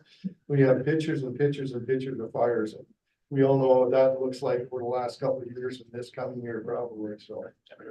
Deputy Mayor, you got a question? Actually, Mark asked mine. I was gonna ask about the prisoner thing. I do have, well, one comment. It's nice to see you collaborate with nonprofits to help them out with the safety of their events. I think that, some of the social events in our town especially have kind of, lost their luster because of our problem in the downtown. I just have one question. Your services, do you offer them only to groups and organizations, or could you rent yourselves out individually? Because if you're renting out for security, so do you rent to individuals or only to organizations? I'm just curious about we're that. a full service. We do mobile patrol events, static sites, oil sites, Individual we can do, So if I said, come to my family reunion, just as an example, no, that kind of thing. absolutely, absolutely. Yeah, we do, they've done entertainment guys. But VIP protection, things like that, yeah. It's a wide range. Yeah, and we not only do we do our guard service, we do security cameras too. Also So text. Awesome. it's everything. But we're kind of focusing on the PSU and trying to. That's what we're here today Yeah, for, but those options are all there for whatever, and along with the PSU, if there's additional resources that we need. We have over 100 staff at Grand Prairie. We've deployed those additional resources where needed and effectively and quickly too, so. How's it for? Yeah, just to elaborate on that, one of my last years with Peace Fest, our group actually hired Apex to do our security rather than bringing a crew in out of Calgary. Just in one of your comments, you had mentioned something about briefings or going to briefings. Can you elaborate on that? So, every morning, the peace officers in Grand Prairie will get, they start at 6 a.m. So we meet at the City on 99. They've now moved over just last week into the new building. We go there, they have the sergeant that runs the brief, all the peace officers on that shift, and then we sit down, we discuss issues from the day before, things that maybe the downtown association's looking for, calls that come in, and then so we all brief together. And after the brief, everyone goes to their school zones and then go, do our PSU stuff, go to check the shelter areas. And then at 7 o'clock on the first day of every rotation, everybody heads over to the RCMP brief. We go upstairs with the watch that's on that day. And we brief with that watch, the peace officers, mobile outreach, PSU all together with the sergeants, and then we brief there as well. And then the other thing I'd like to add is that the way that we had set it up, Mike was was a big part of that, is that he had the same watches working the same rotations. So the same RCMP typically would work with the same peace officers, the same PSU unit, and the same mobile outreach. So you're working with the same group pretty much day in, day out. So you get to know the peace officers, the police officers. You're not just like, well, I did this here or there. And I found that when we transitioned to that kind of a model, very successfully. Because then you're getting to know all those officers in briefs and at these incidents that happen, so, yeah. And they get to know too, when them calls come through for the PSU that we need backup, they know that they've already dealt with the situation and it's already escalated up to here. It's not still down here, it's the next level. So they get a good response time too. So in those briefs, you know, they'll, maybe if our team care looking for someone or, you know, for any reason or stolen vehicles, things like that, that gets brought up in those briefs. And then in our daily peace officer briefs, it's not quite as heavy on the crime side or missing persons. We found a few of those on the PSU as well. So yeah, it's been successful. So being that our organization only has 2 of those PO positions compared to Grand Prairie, Yes. which has quite a Yes. few, I'm not sure how briefings work here. Yeah. But would you Well, you still brief with the RCMP? I would like to, yeah, that would be the goal is to keep constantly try to work with those partner organizations to give the best service to the community, right? That we're focused on results. And that typically means, you know, having, whether it's the same form of brief or their sergeant or something, or, you know, that's how, when you all collaborate, I find that you get a lot more success than if everyone's just out trying to do their own thing and then they only call when there's an emergency. That's not as effective as if everyone's kind of on the same page, everyone knows kind of the same information, you know, that comes in, because things change and quite successful. So when we were presented at the task force, Sergeant Brown was there. I kind of talked to him already that, you know, if there was a PSU branch here, obviously we would make those connections and have that collaboration together. Okay, Counselor Good, and then counselors that haven't asked questions, if you have any. So, or Counselor Good, pardon me, Counselor Boychuk. I know the similarity there. And I see Byron has his hand up too. Another challenge that we're facing is emergency EMT holdbacks, which is when the dispatch deems it's not safe for them to respond to a call. Is your unit able to assist in that? I see you work with EMS. Is that something that you would be capable of handling in our community? Absolutely, yeah. We've talked about that and we've already, Remy's already experienced some of that too in Grand Prairie, where the ride-alongs are there. If it's a disruptive or aggressive patient that they have in there, then before they move on, we would absolutely assist in that situation. That's the thing with what we do is we're very flexible. So whatever the community needs, find a way to be able to make that work. So as far as because every community is going to have different needs, you know, and so I think that would be a great thing for a PSU unit to help with. Yeah. Counselor Scamahorn. Sure. Thanks for the presentation, gentlemen. My question would be, there's a high potential, you know, should be operating in Peace River that, you know, somebody might make that request for support or whatever that we don't necessarily have available in Peace River, but potentially in Grand Prairie. Would you be able to provide transport services for that type of situation to get someone to the supports they need if they're not here local? I'm sorry, say that again, just in regards to. So would we be able to transport someone, say, from Peace River to Grand Prairie for services? If they could find services there, would we be able to facilitate that? And I mean, that's with the flexibility. If that's what you guys are looking for us to do, absolutely. As long as we don't take away from what we're committed to within the community, right? But if we needed to and we need additional resources, we could absolutely call somebody from Grand Prairie, come out and get him and get him there. Yeah, I think it would make a lot of sense. Like we you know, in talking to Dave Brown, he would mention, like, you know, 1 or 2 individuals would result in 8 or 10 calls a day, and obviously chew up a lot more time with that than they would if they would have just transported them the first time, or you know, only if obviously they consented to it. So I would think that would be maybe a really good move. But yeah, and like you said, we're willing to work with you guys in regards to what needs to get done. If it's helping out AHS or you know, outreach, whatever those programs that are out there, if it makes sense and we can do it and it doesn't distract from what's being provided within the community, then yes. All right, excellent. Thank you. Counselor Carr, any questions? No, I don't. Thank you. Great presentation though, guys. Counselor Good, would you like to finish the council part of things? Yeah, I'm very impressed with what I read prior to coming here and also with your presentation. One area that I would like to just sort of maybe to touch on is you talked about dealing with other agencies. I noticed you had a really nice letter that came in from the Friendship Society in Grand Prairie and organizations like that.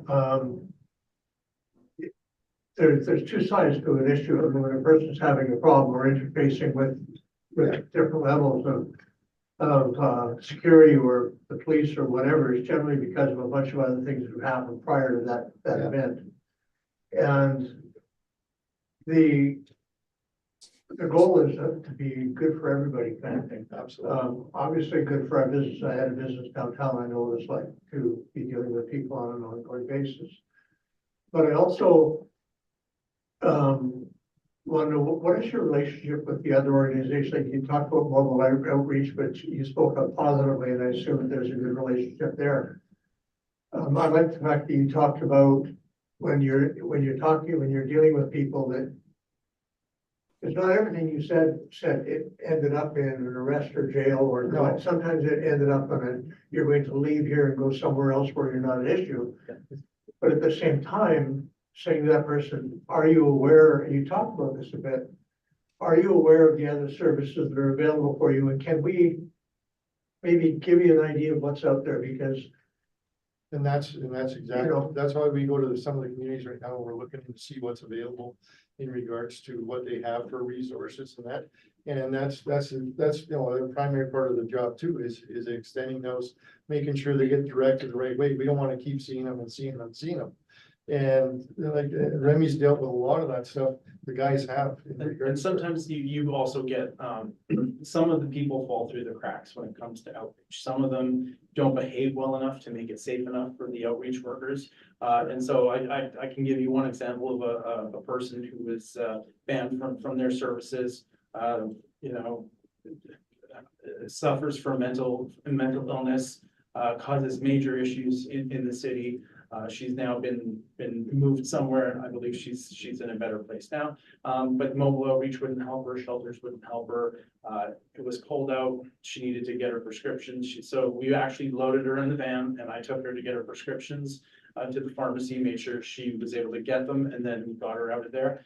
Took her to the Salvation Army, got her food because she was also banned from Salvation Army. I went inside, got her hamper for her. Then we brought her to where she could be and dropped her off there. So even the people that do fall through the cracks that are too dangerous for outreach workers, we try to work with them because we're we want to see people get housed and not freeze to death and not starve to death too. So, and that's. Well, that was something you mentioned also is that you get to know a lot of these people. Yeah, absolutely. But you're probably going to be interfacing with them and dealing with them on a lot more regular basis than pretty much anybody else. Because if you're on the streets all the time and you're out there all the time, Mark and I both have the experience of knowing all the people in our community who are, I'm going to say it straight up, good people. Yeah. Under some really bad conditions, and survival sometimes can make you, the desire to survive can make you do things you may find distasteful. Yeah. So And then, I really appreciate the fact you talked about getting to know some of these people too, because having a business, I want my business protected. Yeah.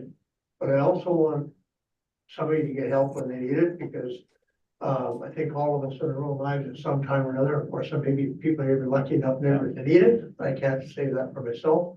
And it was really nice to be able to get the help when it was needed. Yeah, well, we So if something's important. absolutely. I'd like to take each encounter on its own merit. So, just because I've had multiple negative encounters with some individuals, but the next time I deal with them, I don't carry that into that. I carry the caution with this might be dangerous, sure, but I don't hold that against them because we all have bad days. They all have more bad days than most of us. And I mean, when you're living in the conditions that I've seen day after day, I'd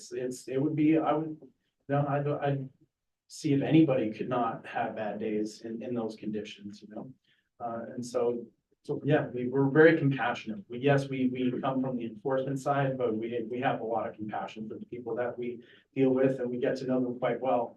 And in fact, earlier today, I was reading through our chats, seeing how the team was doing in Grand Prairie, and they were dealing with one individual, and in the chat, somebody who we'd had multiple interactions with actually came over and was like, hey, be nice to those guys, they're really good, they're my people, and this is a street engaged person telling another street engaged person to be nice to the PSU unit, because, and this is someone we've had mixed interactions with. So I think we've been successful at walking that line between enforcement and compassion. And I think, Councillor Good is a part of that, is that's why there's that constant out there too. It's not only to enforce, but also make sure that they're not, that they're getting the help they need in certain aspects. And that's why at the beginning, we said we were bridging that gap between resources and enforcement. So if there's somebody's not going out there and it's 40 below and nobody's watching these guys, at least the PSU sometimes is stumbling upon these guys and getting them in from the shelter and stuff like that. So Appreciate it very much. Thank you. CAO Miller, you had a question or two? Through your worship, thank you, if I may. I know it's kind of normal.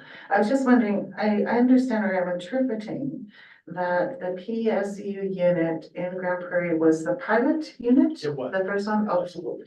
and so then in 18 months on the pilot, you've got all that and those. Yeah. So you have an 8-member team right now? Yes. And if you were to expand, what would that look like then? Would you be bringing members in from Grand Prairie here or engaging in? Talk to me a bit yeah, about what that. we would do is probably, well, Remy's would be one of the prime guys we would bring over along with some of the other guys.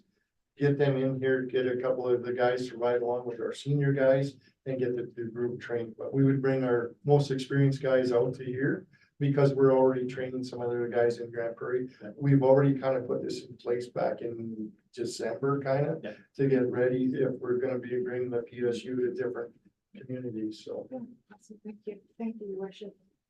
Well, thank you very much, gentlemen. Lots of information and very worthwhile work. It sounds like from your part, and particularly the community of Grand Prairie is benefiting from what we're hearing. Absolutely. Yeah. We're excited to show that, Yeah. So probably council and admin will have some further talks and mull stuff over, and we'll see what happens in the future. Great. But thank you very much for coming, and good luck with the rest of your program. Yeah, Thank you for your time. Thank you. You. Council, I think we're going to take a 5-minute break. So it's 6:41, we'll be back at 6:46.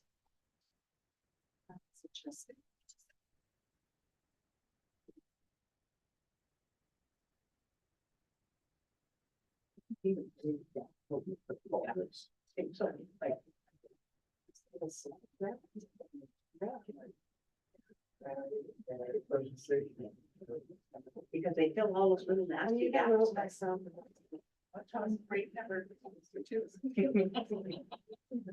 That would probably be more fast. I wrote myself that note, the same as what we did.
Are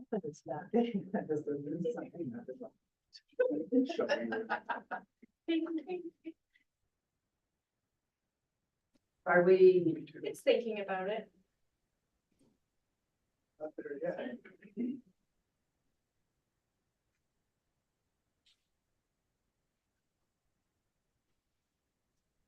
I just want that. You want that, but those aren't there. There it goes. we're good? Yeah.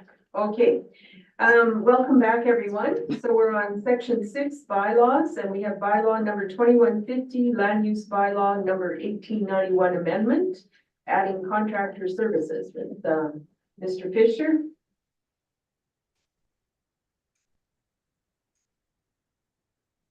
Good evening, your worship. Good evening, council. Tonight I've got bylaw 2150 in front of you. Amended, it was amended during the public hearing in March 25th when we held it. So bylaw 2150 adds contractor services to 5 land use districts. So 3 of them are as a discretionary use. And 2 of them are as a permitted use. The 2 permitted uses are industrial, light industrial areas in the bylaw. This is coming from a contractor request to repurpose the 950694 Ave, which is the old Fountain Tire site. And in reviewing his application for development permit, we don't actually have a use or contractor services listed as a permitted use. It doesn't really work at that particular site, as discussed during the public hearing. If we permit contractor services in the mixed commercial residential district, could have unintended consequences where we put some heavier uses right next to residential houses that are in the area. So we have a second bylaw to look at addressing his concerns. But before you, we've got this one, 2150, and administration would really recommend that you give 3rd reading to this one.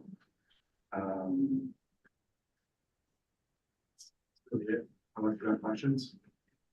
Okay, so 5 of the 5 districts will now be able to have this contractor services category as a usage within them, is essentially what the bylaw is adding in.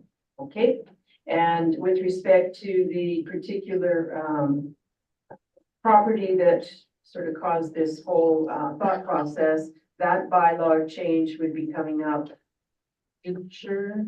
Yeah, we'll be bringing it forward for a public hearing once we've gone some feedback and done the appropriate advertising.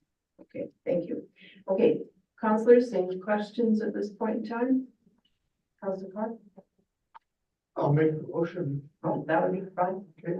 I'll move the council to give 3rd reading to bylaw 2150, adding contractor services as use class and enabling that use in 5 districts of the land use bylaw. Thank you. Any further discussion? All those in favor of the motion? Aye. It is carried then. Thank you. Thank you, Mr. Fisher. And next up, we have the bylaw thing. Bylaw 2151 camping bylaw with Ms. Bell.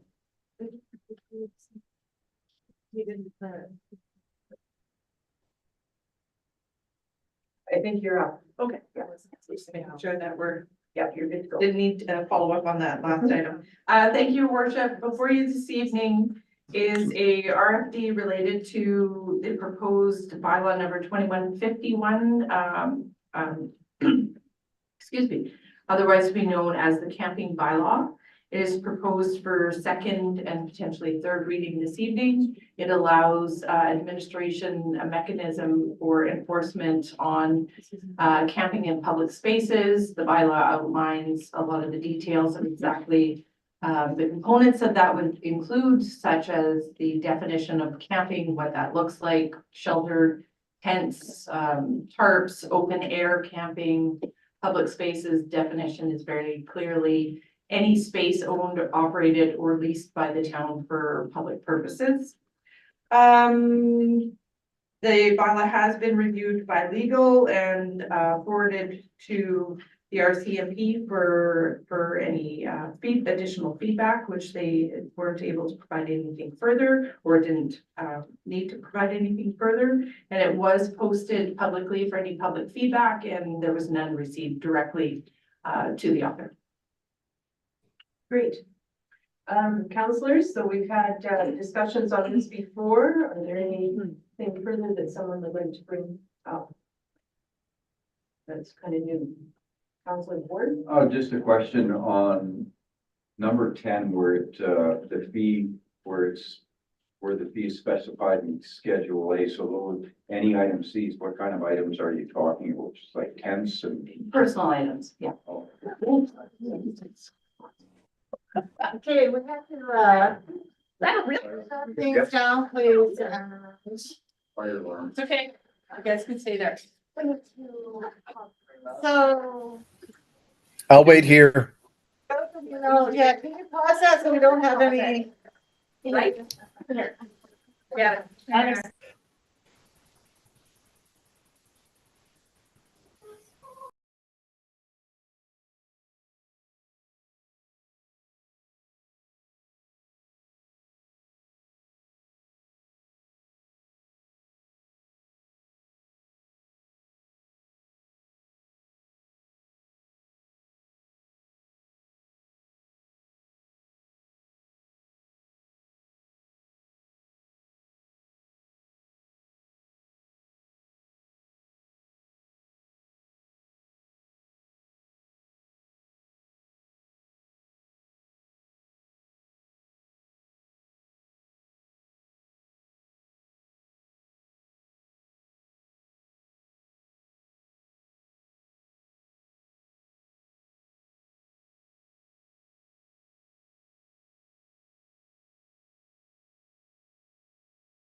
Bring it on. I'll let Byron know we're here.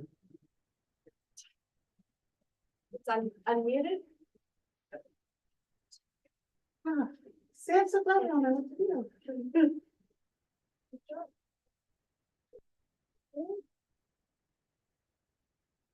Are we ready? Oh, he's already there. I got texted Byron. Are we live or whatever? We are live, yep. Okay, everyone, we just had a little bit of a fire emergency drill here that was no issue, but we all had to evacuate. So here we go again. So Mrs. Bell was talking to us about the camping bylaw, and I think we were at the point where people were saying if they had questions or not. Correct. So, any questions, concerns with the bylaw as written now? Yes. I think my question on the $10 Schedule A was answered before the big loud alarm went off.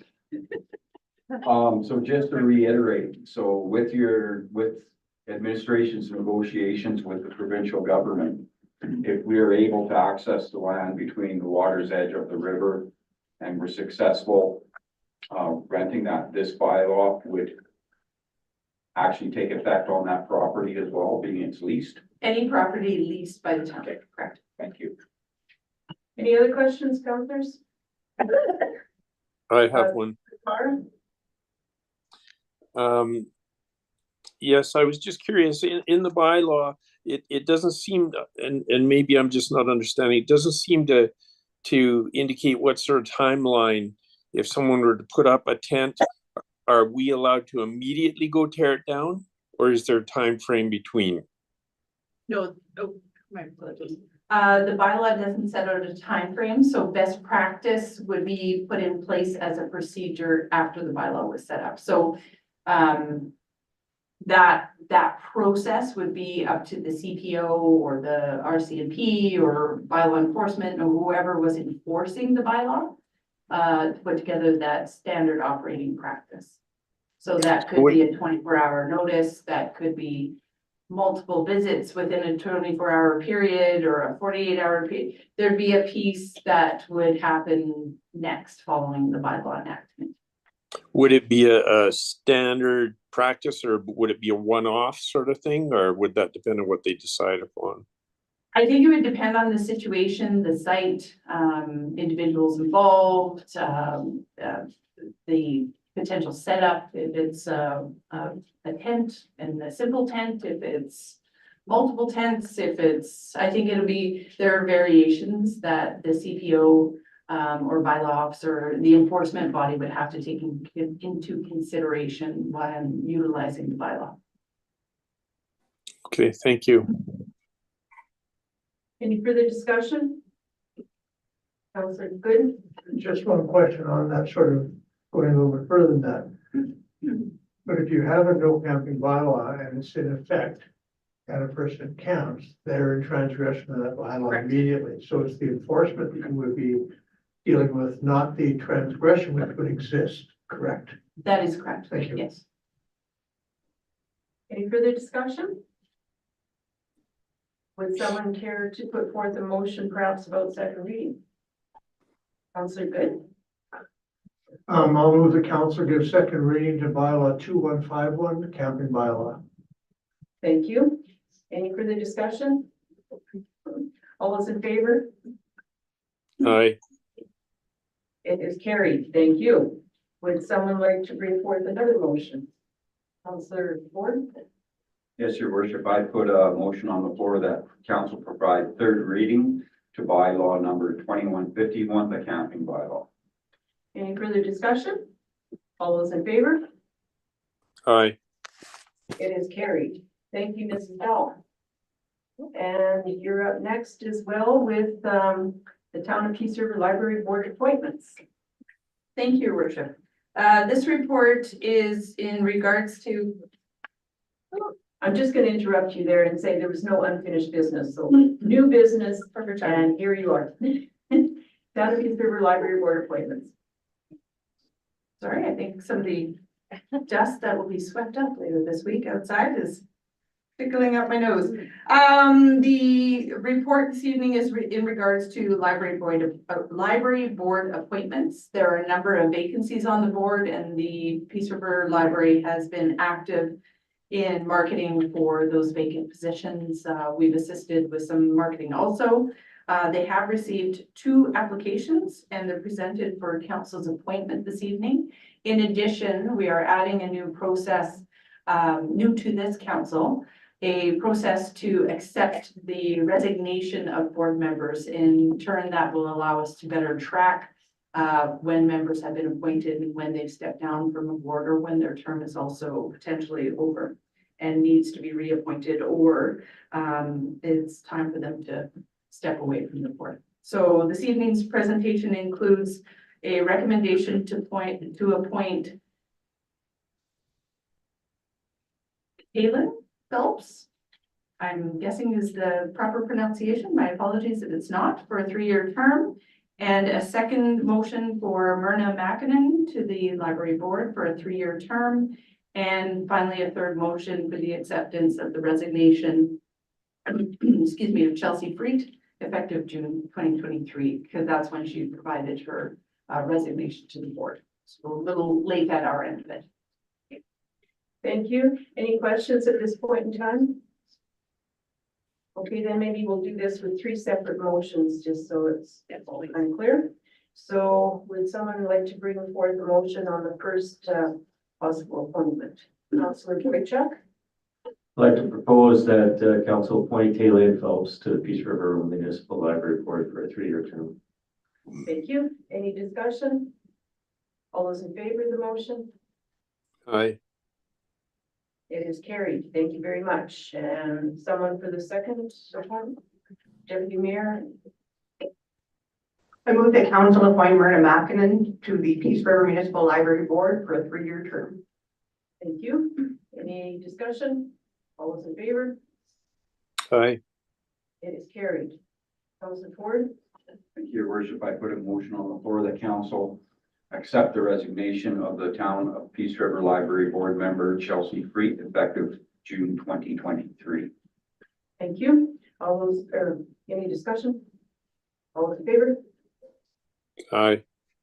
Great. And will the administration be sending a thank you to Ms. Freet for her service? Sure, yes. Okay, next up, Mrs. Bell is still there, and she's looking at the crime prevention through environmental design initiative, Main Street Flower Planters. Thank you, Your Worship. This is a follow-up report, specifically a request for decision in regards to the flower planters on Main Street. This report was presented to council at the Governance and Priorities meeting on April 2nd and discussed at that time. We've had ongoing conversations around how to address some of the issues and related to those particular locations and the unwanted behaviors and activities that occur at those sites.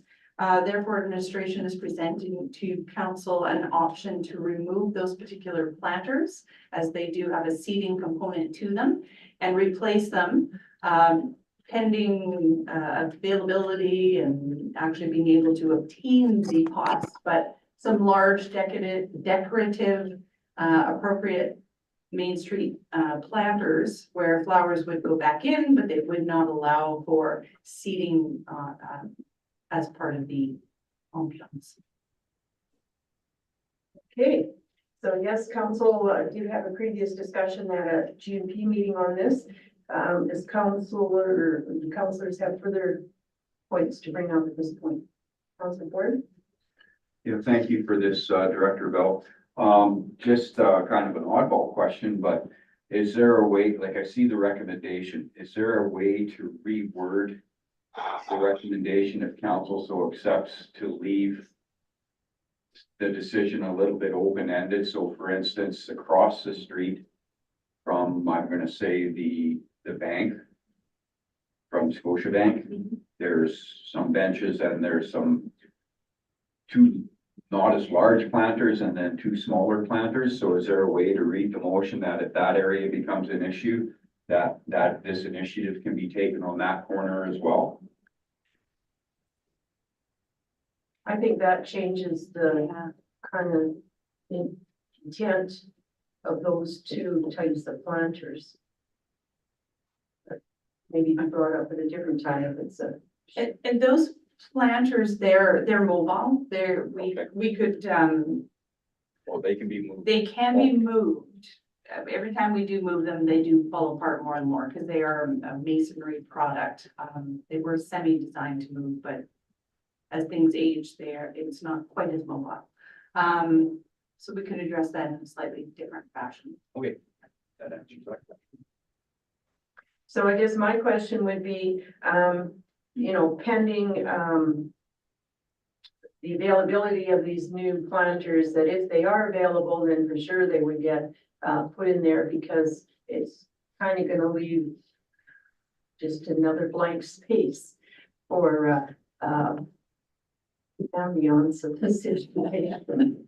And we're fairly confident. I've already done 3 quotes and we've chosen a company. So it's just a matter of going out tomorrow, actually doing the full measuring and making the order. And we're looking at approximately 4 to 6 weeks for delivery. So it's about all, if everything works out well, because we know ordering and delivery is not always perfect. But potentially this could work out fairly well.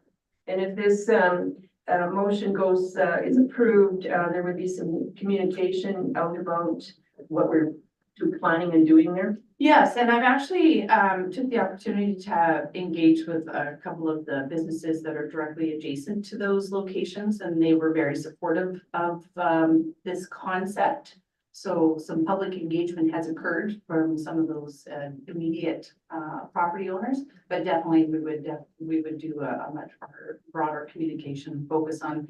We're looking at a product, a planter that has a water reservoir in it, so it's a much more efficient way to water and be more efficient with our resources also. Councillor Carr? Yes, I was curious if we're going to tear the planters out right away, or what are we going to do with the hole in the cement underneath? Are we going to pour new cement, and if we are we going to do the entire section, or are we just going to put a patch in there, or what are the plans there? Would you like to chime in? Sorry. All right. Sorry about that, Councilor Carr. My mic wasn't working very well. So I think this year, just because we're not, we're kind of hoping that transportation and economic corridors goes forward with a bigger project on 744. I think this year, I would recommend as administration to use like gravel and do something temporary and then come in and clean it up in the future when we do the rest of it, just so we don't have anything too much of an issue. Because the planters are going to take up quite a bit of area, I believe, with their order. So it shouldn't be a big mess. Okay, thank you. Any other questions, Councillor Ford? So you're talking like a fine pea gravel or a larger gravel? More in lines with what we would use as crush base, wallpaper sidewalk, and just bring it up to the surface and then clean it out. Okay, and last question is, if this passes, how soon is your plans to remove those 2 planters? That's yet to be determined. We have to consider work plans. Any estimates, like 1 week, 2 weeks? Probably a couple weeks after the planters are here. We won't want to take them out until after the planters here, just to minimize our work. Once you get the new ones, then the old stuff goes. That's the plan. The thought. Great. Okay, any further questions? Councillor Boychuk. What are we looking at for a cost for this total project? Very rough estimate. Approximately 5,000.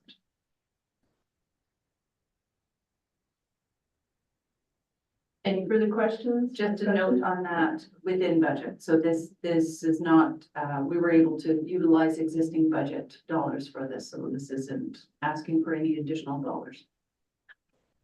Oh, I'm willing to make the motion. Councilor Ford, a motion.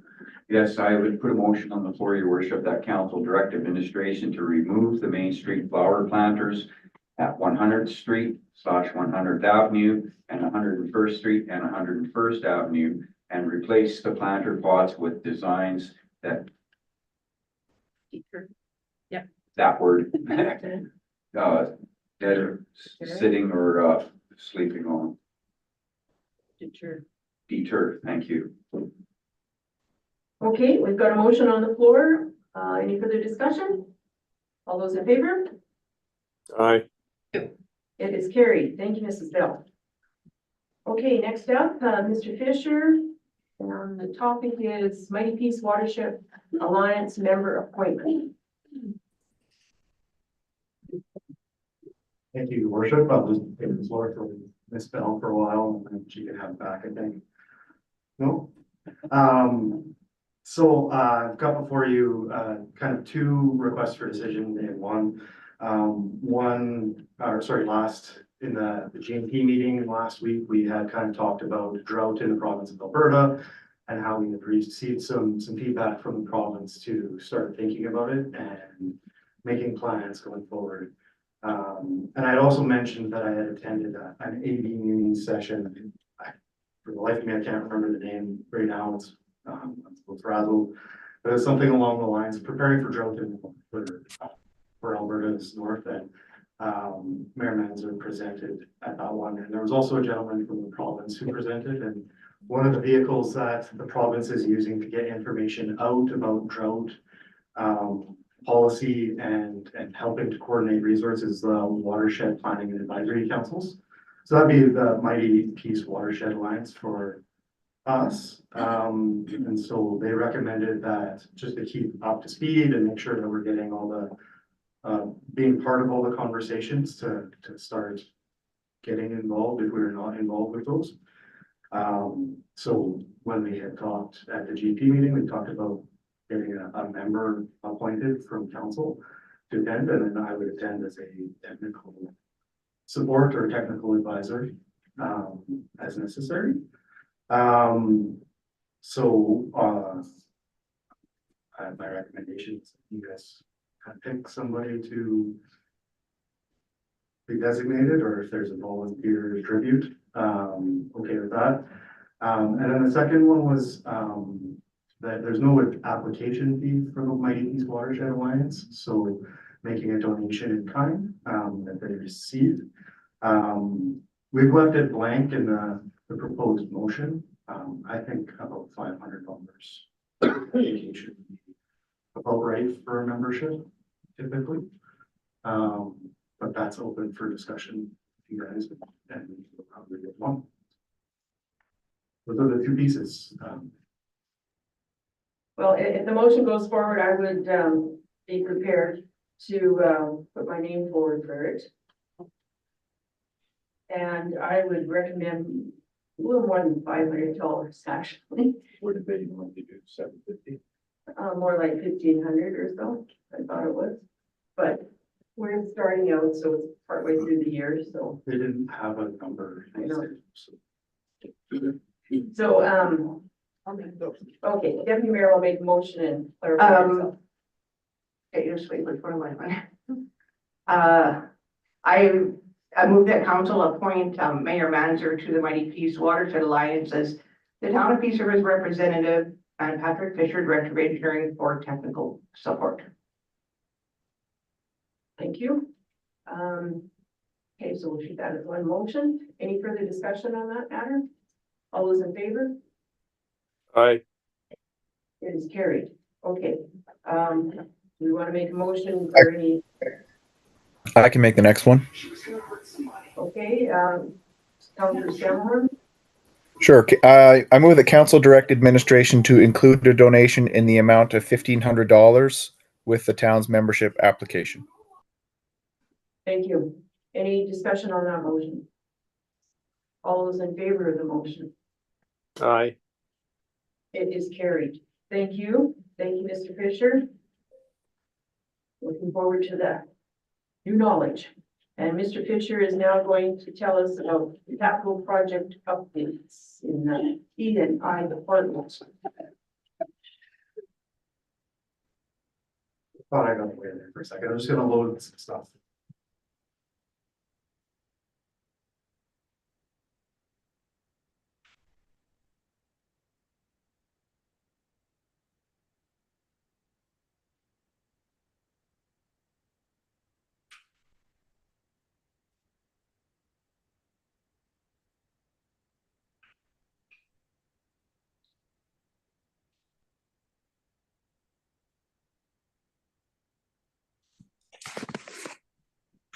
Well, big part. So a big part of just kind of walking through, I'm gonna load up the mapping. Kind of in the background here. Just to highlight some of the area where the projects are going. Not included in this, because I didn't think it was mine to really talk up, but Tim was not here for the night, so. One of the things in our protective services capital projects was, kind of doing some work to repurpose one of our existing vehicles as a new command truck. They've kind of done that.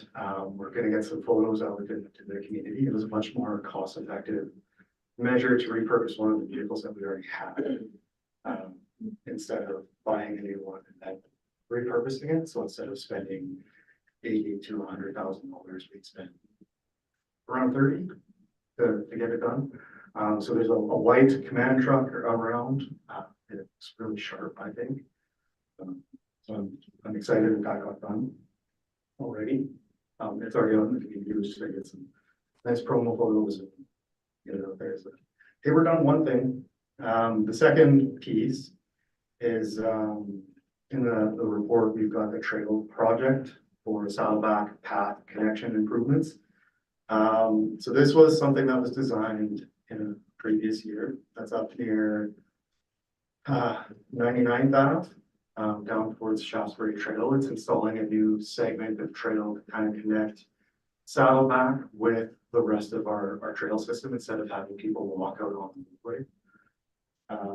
That project has been previously designed. It is posted for tender right now on Purchasing Connection and Buildworks.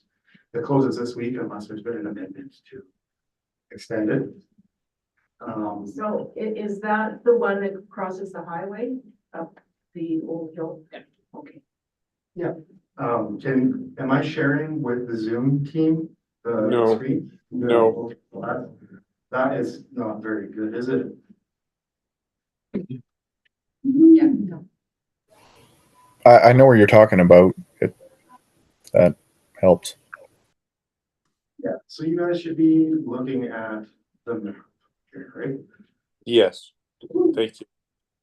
So from Saddleback Hill, we've got the townhouses here on 99th Ave. So this trail section would basically come from this side here of the road across and then down, connecting with our trail network.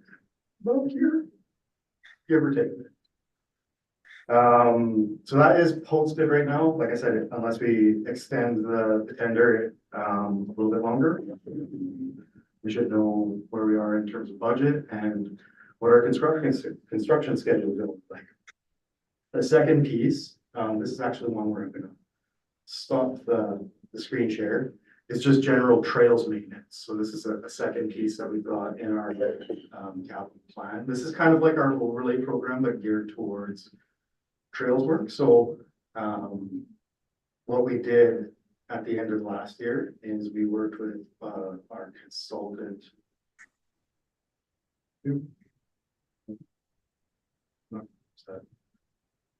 Share. We worked with our consultant to do a condition assessment on all of the trail network in town. I'm not sure if you guys have seen these yet. I can't remember. I don't think we've shared the whole thing. But they walked every section, took photographs, and kind of came up with a repair plan and ratings. So just really skimming high level. It's color coded. Red is really bad. Green is okay. Each segment is broken down into a 500-meter chunk, I believe. And we've got ratings from one end of the trail system all the way to the other, on both sides of the berm, and then all of the interconnecting trail that is around, right, basically? Oh, okay, yeah. Yeah, all the pavement.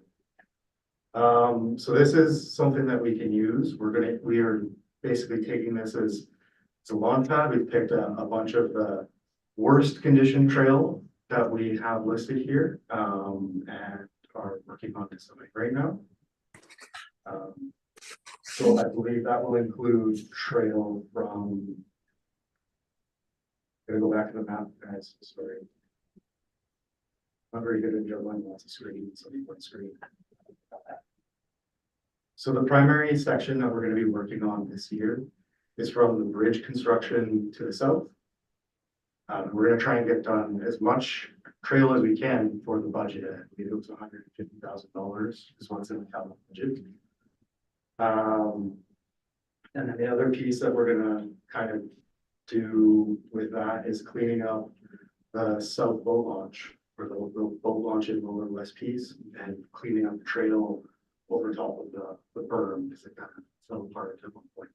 So with the trail thing on the east side here from the bridge south, does that include where the walkway, you know, if it came straight off the bridge walkway and that, I don't know, gravel weed part underneath there, is that part of trail improvement or like the weed patch?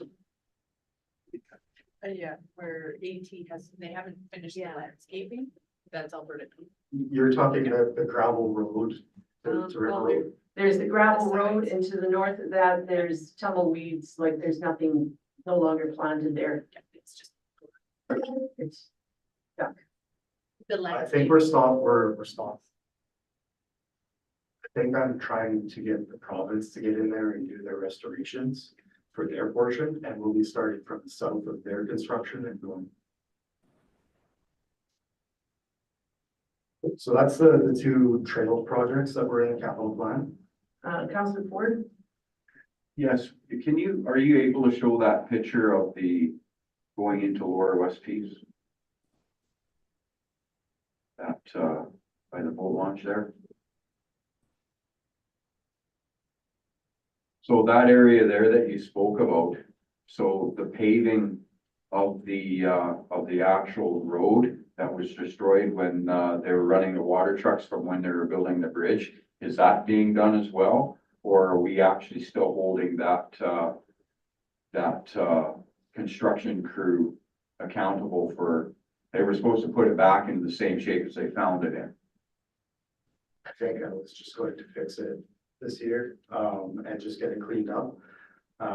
Basically extending the curb line up to the trail, and then cleaning up this curb line on the south side, and bringing it up to the trail, paving the trail, adding the bollards, not going any further down on the other side of the berm. Councilor Ford, were you talking about paving the roadway part of it? So, yeah, so from the roadway to the trail is, and I think it might have been like 6 feet over onto the riverside after the path, used to be all asphalt until the water truck was going back and forth when they were constructing the new bridge. It destroyed that. Yeah, we didn't, they have not fixed it, so we were fixing it. Are we charging them for it? We're gonna try. Good. But just to be clear, so on either side of the dike pathway, there's going to be some pavement. So on the riverside, it doesn't just end at the dike and then you're into gravel and a big pothole eventually. Yeah, not taking it too far down the water or the riverside. Thank you. The town hall accessibility piece, so this is carryover from 2020. It was in the capital plan, just as we've still got some things to wrap up. So it is substantially complete. We've got efficiencies remaining, so there's some cleanup on it.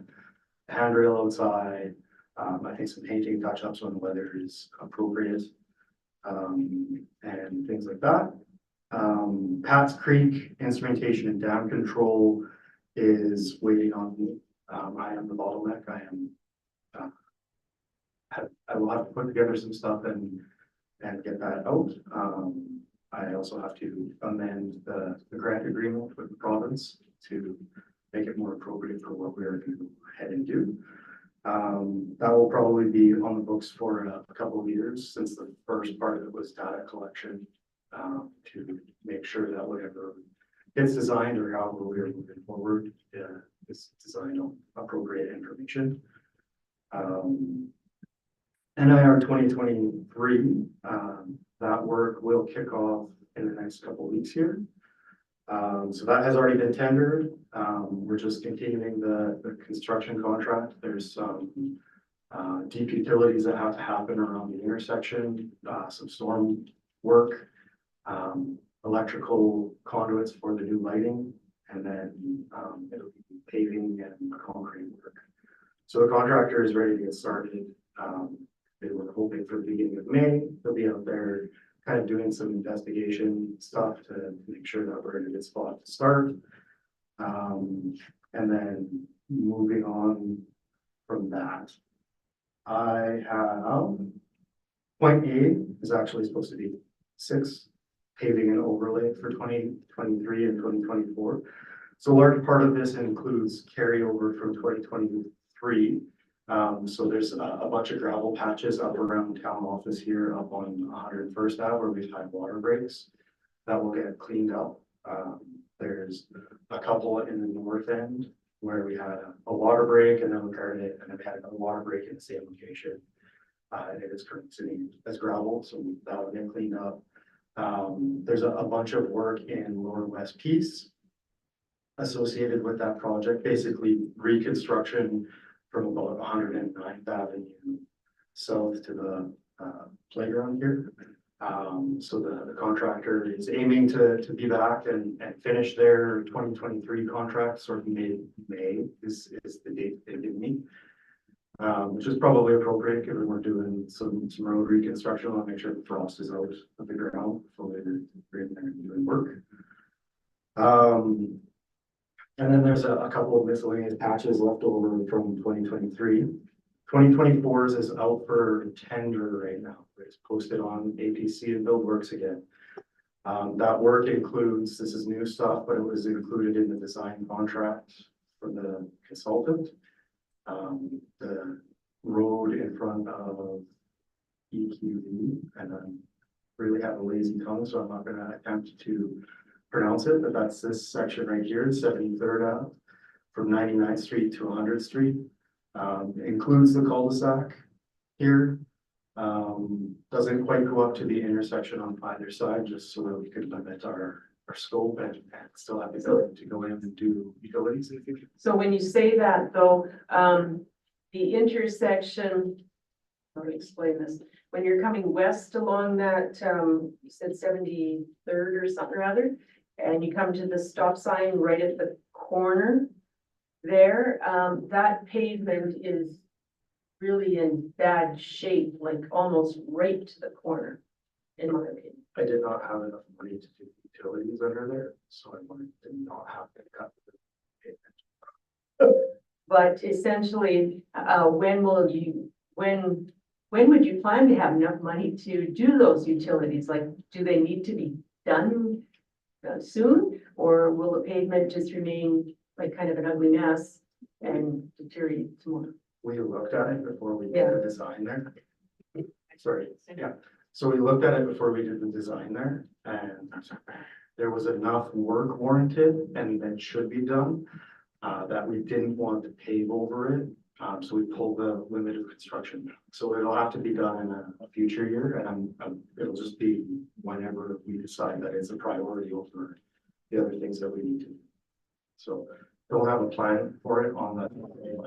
So it could become one of these neighborhood improvement project kind of things. Yes, yeah. Yeah, so we did look at, there's a couple of catch basins here though. And we did look at them and counted them to the main.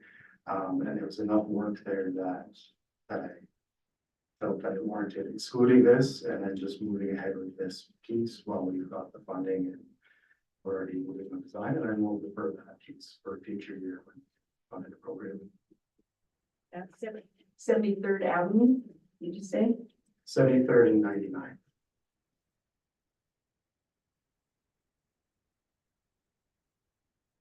So that's the big piece of work that's included in the 2023 overlay stuff. Again, we've got a whole bunch of miscellaneous patches. There's a water break up here in the same neighborhood that needs to be patched.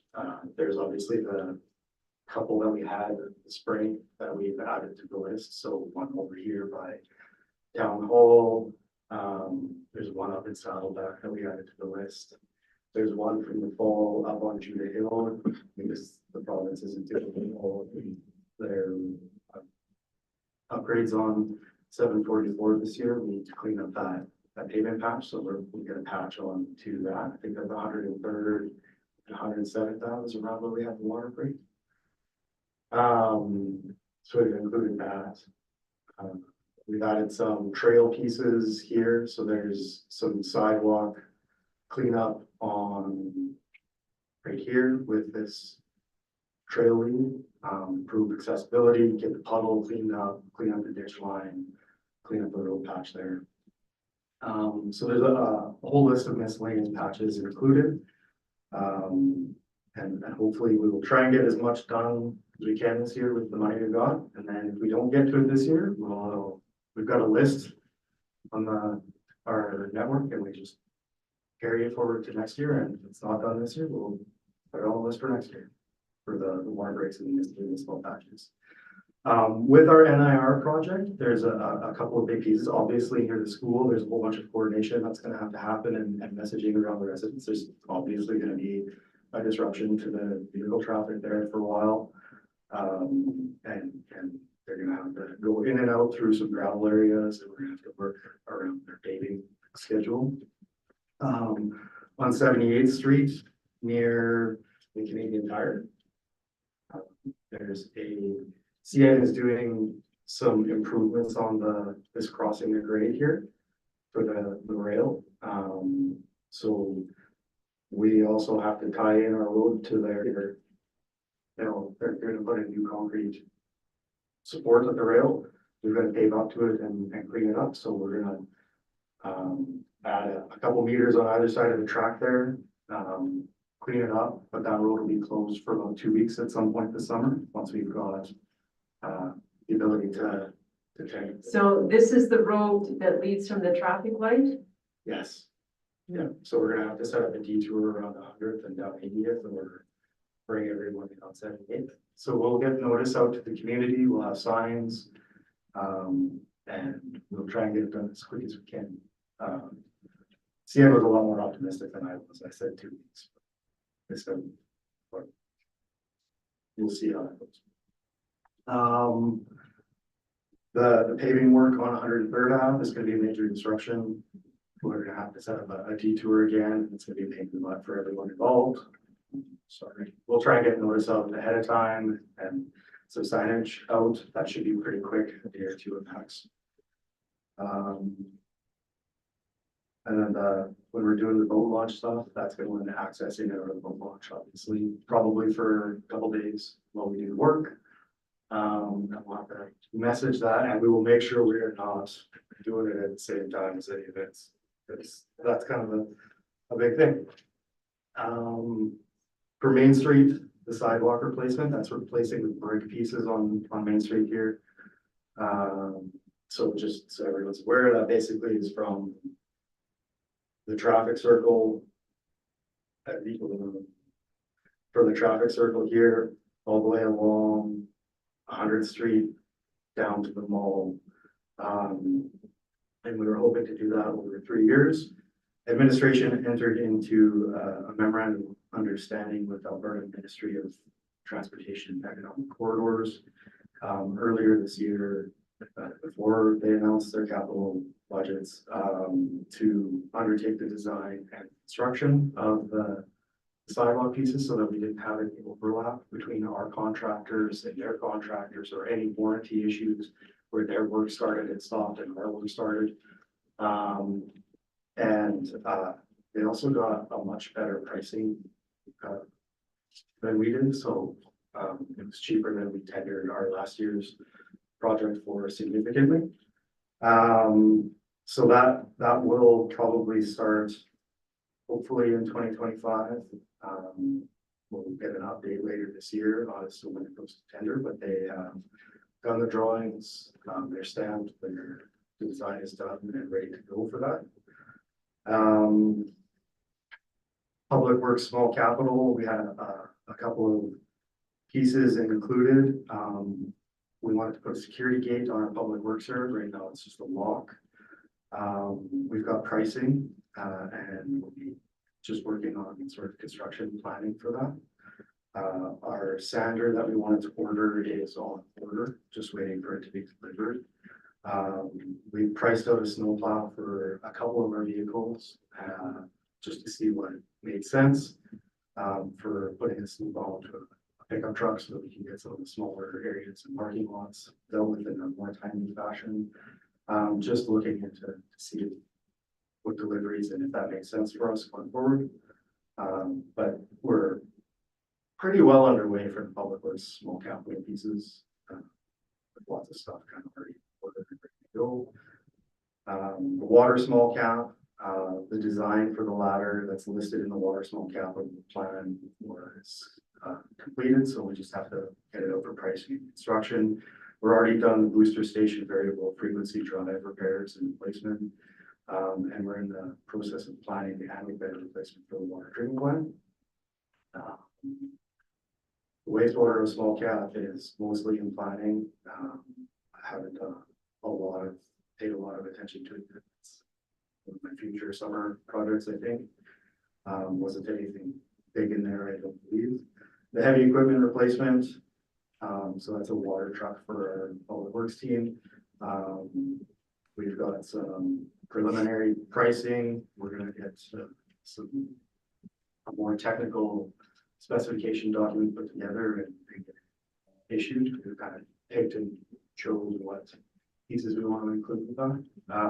Very likely this will be ordered in 2024, but not delivered until 2025 due to the customization that we would need on the water truck.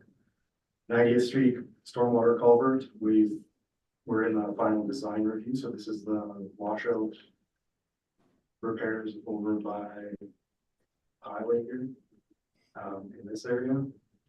So we have a design and we're coordinating with other parties, specifically transportation and economic corridors, because they still have an active project down there at CN, because they have some drainage concerns in here. I don't want to make it worse. Once we've got the go ahead, we'll get that posted for tender. It's pretty much there unless there's major changes. I don't expect that there would be. At 101st Street slope repair, we're updating the design. So that's the big washout. I know possible. So that's the big stuff. Councillor Carr, I see you got your hand up. Yes, I just curious about the paving stones on Main Street. So we are not going ahead with the second year of replacement of those this year? My recommendation would be to wait until tech. I'm sorry, I can't hear you.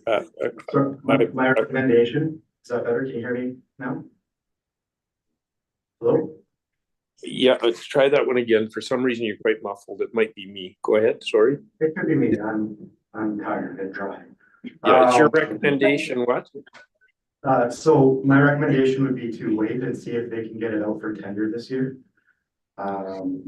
Before doing anything. I think we dealt with the worst of it last year, and the cost savings make a lot of sense as administration to pursue. So I understand that there are some separate concerns about sidewalks around town, and I will be bringing safe sidewalks out later this year to do a full assessment of all of our sidewalks, so that I've got a good basis to make a plan for the rest of what needs to be done. Okay, can I just, you indicated that we got the worst of it fixed last year. I would argue that. I would say we got the area that had the most trips on it fixed, but if you've been down near Boston Pizza, that is the worst of it, is down there. Secondly, it was of my impression, and I could be wrong because I'm not sure it was a formal vote, that council wanted to proceed with it this year, since we could not, and that may be just my impression, but that they wanted to proceed with it this year.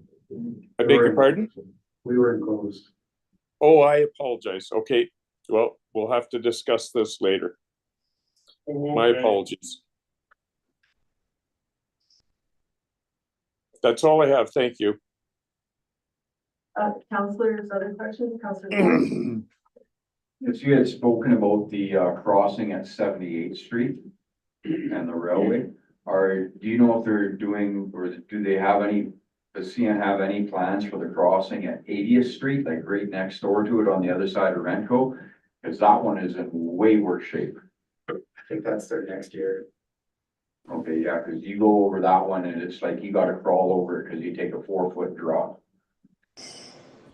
Yeah, they hit me up with a whole list of them, and they're in the process of getting me pricing, because there's a bunch of them that we were already paid for under Core River. With respect to, the bulk water thing, is that working totally now? No, we're having some IT issues that we're working through right now. So, I understand that there are some operators and, that use the station that have not been able to use it. We're sourcing out some meters and hydrant meters, and I think that would be how we have to manage for a while here until we get it sorted. You mentioned bringing out the safe sidewalks, so they would go like around the whole town looking at sidewalks?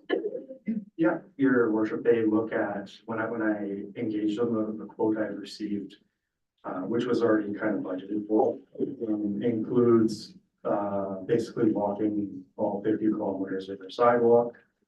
There are some exclusions, like they're not gonna look at the stairs of the high school, but we're gonna clean up the base of that anyways under our overlay program. So that is really bad. But they will walk everything, and then we'll mark all of the defects that they find. They'll rate them based on, they have their own criteria. If we wanted to give them different criteria, they could do that as well. And then they'll give me recommendations for key pieces, right? So if you only have 10 grand to spend, this is what you should do, and this would be your most optimal way of moving forward. They don't do like panel replacements, they just do cutting, grinding, and sort of stuff. And they can do it pretty cost effectively. So like if you have a piece of sidewalk that's lifted and by like an inch, they can bring in like specialty equipment and cut it so that it's not a tripping hazard. And then where they recommend panel replacements, like there's a section on 101st Street, just on the other side of the heart, where it's really badly got some exposed aggregate, like it's really deteriorated. On those ones, they probably recommend concrete or like panel replacements, and then we can just budget those. They don't have an interest in doing that kind of work. So the plan that you had referred to that hasn't come to council yet, is it coming to council, or can it just be posted so we can look at it? The trail one? Yeah, Yeah, we'll bring that in the future for information for sure. good. Street cleaning usually comes up just cause. How's that going? Well, I don't know if you've seen our sweepers out on the street. We're training staff right now. We had a couple new hires in the department, and it's really exciting to see some new hires out in the vehicles, learning how to use them. Normally we wouldn't start street sweeping until mid-May is sort of typical in Alberta, maybe early May, but we're in a situation now where it's dry, it's really dusty. So we're gonna try and get them actually starting this week on Main Street. And I don't have any notices out yet, but we'll see what we can get done. And if we don't get it, we'll come back and try again. Good. Yeah, this may not be the time to bring it up, but we're talking about all the other stuff, roads and everything else. This is the time of year also where you start getting the potholes. just want to know I mean, nobody's ever happy with any pothole, especially when you hit it. But any idea of time frame to start on those? And We're starting to think about that. Again, this is early, for us to be doing that, sort of stuff, but we're looking at ordering materials we've got a spray patcher, in the shop, which does, large area patches over, it has a crack sealing equipment, so we're looking at getting the materials so we can start using that this year. Okay, Councilor Good, or Ford? It's just a comment. I've seen, over the last week and a half, I've seen the street sweepers out all over the place and they're doing a fantastic job. My other question is, and this was in my second term, so I'm gonna have to ask Mayor Manzer and, Councillor Scamahorn to maybe help me refresh my memory. But we had a safe sidewalk study done in that term. Have you seen that report yet? And that information's about 6 years old. Oh, it's 6 years now? Yeah, it's older. It's probably dated, right? The sidewalks move quite a bit over time. Okay. Thank you. Councilors, any other questions on Mr. Fisher's department's activities upcoming? All you guys are gonna be busy, guys and well, the whole crew. Let's phrase it that way. So thank you. And we might have some communication items upcoming on what's happening, just so the public is aware. Yeah, great. I think we need a motion to set this as information, right? Okay, sure. So would someone like to put forth a motion on this item? Who do I look for it? Councilor Good? Capital project number 4. I'll move the council accept the 2024 capital project update for information. Thank you. All those in favor of the motion? Opposed? I think everybody voted. Okay, it's carried. Thank you. Okay, next up, we're talking the 2024 Alberta Municipalities Resolution. Mrs. Miller.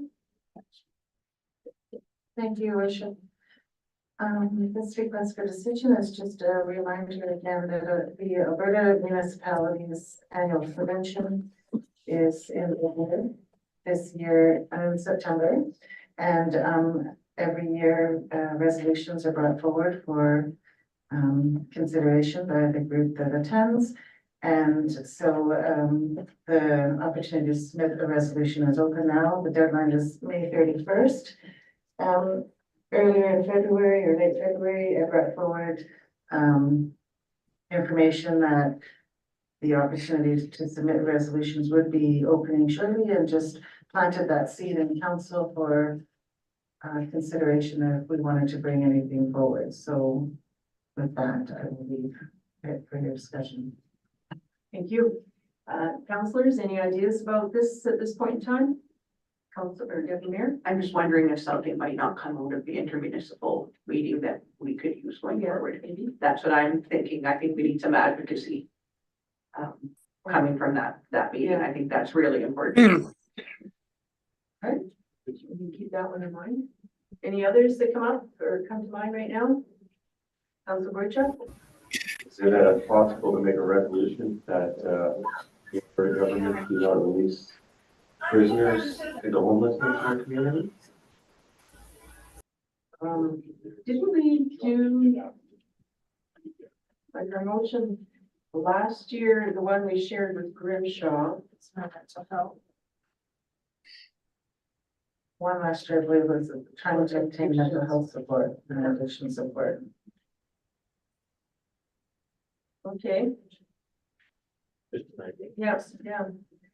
So do we want to mull this over and like how we proceed on these sorts of things?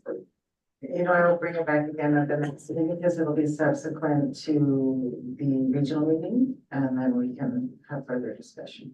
Yeah, okay. Councilor Ford? I'm just curious with Councillor Boychuk's comment. So I'm just gonna ask, because we both know there's two different types of releases when it comes from our center. One is a planned release. So those planned releases, you can be transferred between correctional center to correctional facility to get you closer to home. Then we have what is called a not a planned release, where if you're held on bail and then let's say you're arrested in Edmonton, but you're here in Peace River on remand, and then you're released. That's not a planned release. They have to release you immediately. So I'm just wondering how, I like your comments, but how do we address a non-planned release in a resolution? Yeah, that's a good point, because our planned release, 97% of them have somebody there to pick them up and transport them back home. It's the non. So I would word it that we do not remand any prisoners from within our outer area. No more people from Lethbridge, Edmonton being shipped up here, dangerous criminals along that line. That we can access them, and we do have the supports to get local people home, but we do not have the supports to get people back to Lethbridge, back to Red Deer, back to Calgary, and back to Edmonton. Yeah, so on a non-planned release, if the individual's from Northern Alberta, then we could have, like, I like that resolution of holding the provincial government accountable to get some of these non-planned releases, let's say back home if they're from High Level or farther north where there is no bus service. Okay, so we'll mull it over and it'll come back for further discussion, and people will be thinking about it meanwhile. Well in time for any deadlines and after our municipal meeting. Great. Any others? Councilor Scanlon? Yeah, I have one. Yeah, just with recently, like with the action that the provincial government was able to undertake in the city of Edmonton with the removing of encampments, a lot of other outlying communities that don't have that kind of resources at their disposal have also been encountering encampments, ours included. And we had a presentation today, which was very good, where I think a pretty good path forward was laid out for dealing with some of these types of things. And maybe we need to get a resolution to the provincial government about financially supporting communities that are trying to deal with encampments that are not large cities, that maybe don't have the resources at hand to deal with them effectively on their own. Where we can perhaps deal with those encampments, because we're not the only ones, obviously, and the security guys alluded to it, and we know that they're elsewhere too. Okay, thank you. Okay, so we've got maybe some common municipal, not releasing homeless people, or not releasing people from the correctional center into homelessness. Looking at how the Edmonton encampments were handled and the support given for that sort of thing. So we'll see what we can come up with in the next time we discuss this then. There's a lot of work that goes into the background for these preparations of these resolutions, so. Yeah, absolutely. And it's not to say that we may come up with a resolution or not, but it would be, I think, worth our while to look into. Yeah. Okay, thank you. Okay, anything else on this topic right now? Okay, then would someone propose that council accept this one? That move that council, how do you want to word a motion on this one? Sorry. To bring this item forward to the next regular council meeting for further discussion.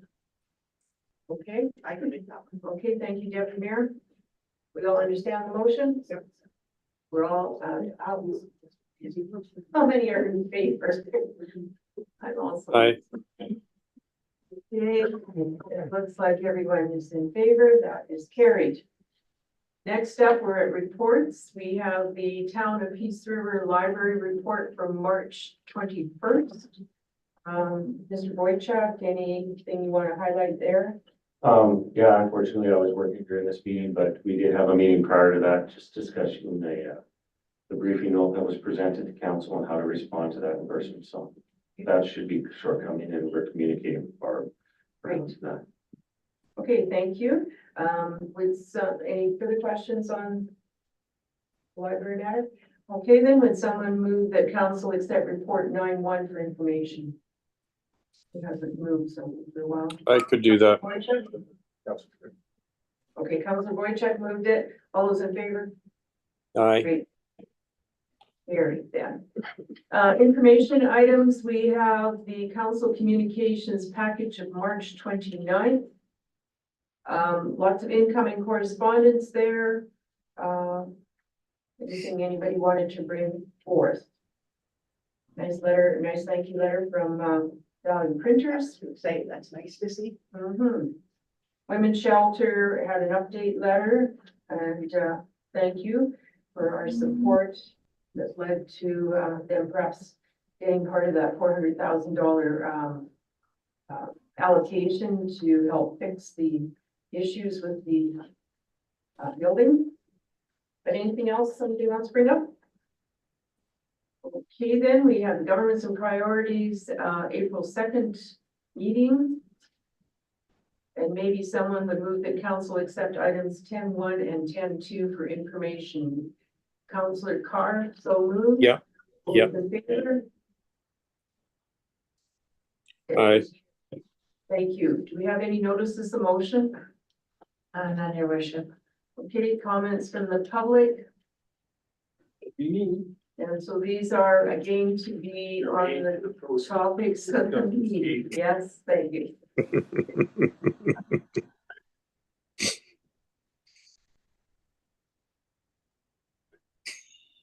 In conjunction with the Apex presentation, I would be curious to know what type of psychological screening they have for potential employees. I know that the RCMP have a process, but I'm not sure about whether bylaw enforcement that we've had previously also goes through that process before they're accepted for hire.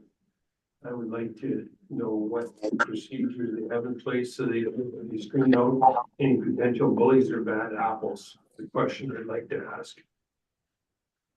So if somebody could maybe, I don't know how that should be done because I have to ask you. Yeah, we'll record the question and depending on how further discussions go, take that into consideration probably. Well, I'm just trying to, make sure that we don't have anybody like that. It's better if we all get all good guys on their team, right? Also, the body cam footage, if they work for the town, and an incident ever comes up where there is something bad happens between one of the people they have contact with and Apex personnel, who actually owns the body cam footage? Is that Apex, or because they work for the town? Is it the property of the town? Because I don't want a liability situation to take place where perhaps something bad happens and Apex doesn't want to turn over the footage when you ask for it. So who actually has the right to that footage? And how much should we check to see if they have to turn it over upon the town's request, if they work for the town, or is it? I'd like some clarification on that. I hope that's a good question. I can speak on that a little bit, Thank you. and actually that probably for you, Ted. So whenever body cam footage is used, an incident report is written with every interaction, and that would be filed as a report before any action took place. So if they had an interaction with you, we'd already have that months in advance before it reached. As long as the town is comfortable and happy with that, and everybody's already aware, sometimes I'm playing catch up. As we all know, I'm not a counselor, so. Moving on. When we're talking about the trails and the reconstruction and revamping. In the back of my property on the northwest corner, if you're familiar with walking that area out of Riverfront Park. And the trail takes a horseshoe that brings you around the exit of the Pat's Creek. If we're looking at, it's sort of related, I hope it's not a line, but like Don said, it's all construction, yada, yada. The fence that would prevent somebody from, the trail is here, there's a slope, and there's a chain link fence that I believe is owned by the town. It doesn't get much notice, but it's getting in awful bad disrepair. I'd like to have perhaps Mr. Pat Fisher could go and have a look and see what he thinks, because we don't want to be in a liability situation where, because of disrepair, if somebody fell over, that's quite a little drop there. And it's been like that for a long time. So perhaps somebody could look at that and see if it's felt that that needs some attention, because it is in a fairly high traffic area with the amount of people that use that particular part of the walkway system. So in conjunction with that, I thought I'd mention that in case it was overlooked. Also, when you get around to the south side of that particular part of the trail, and it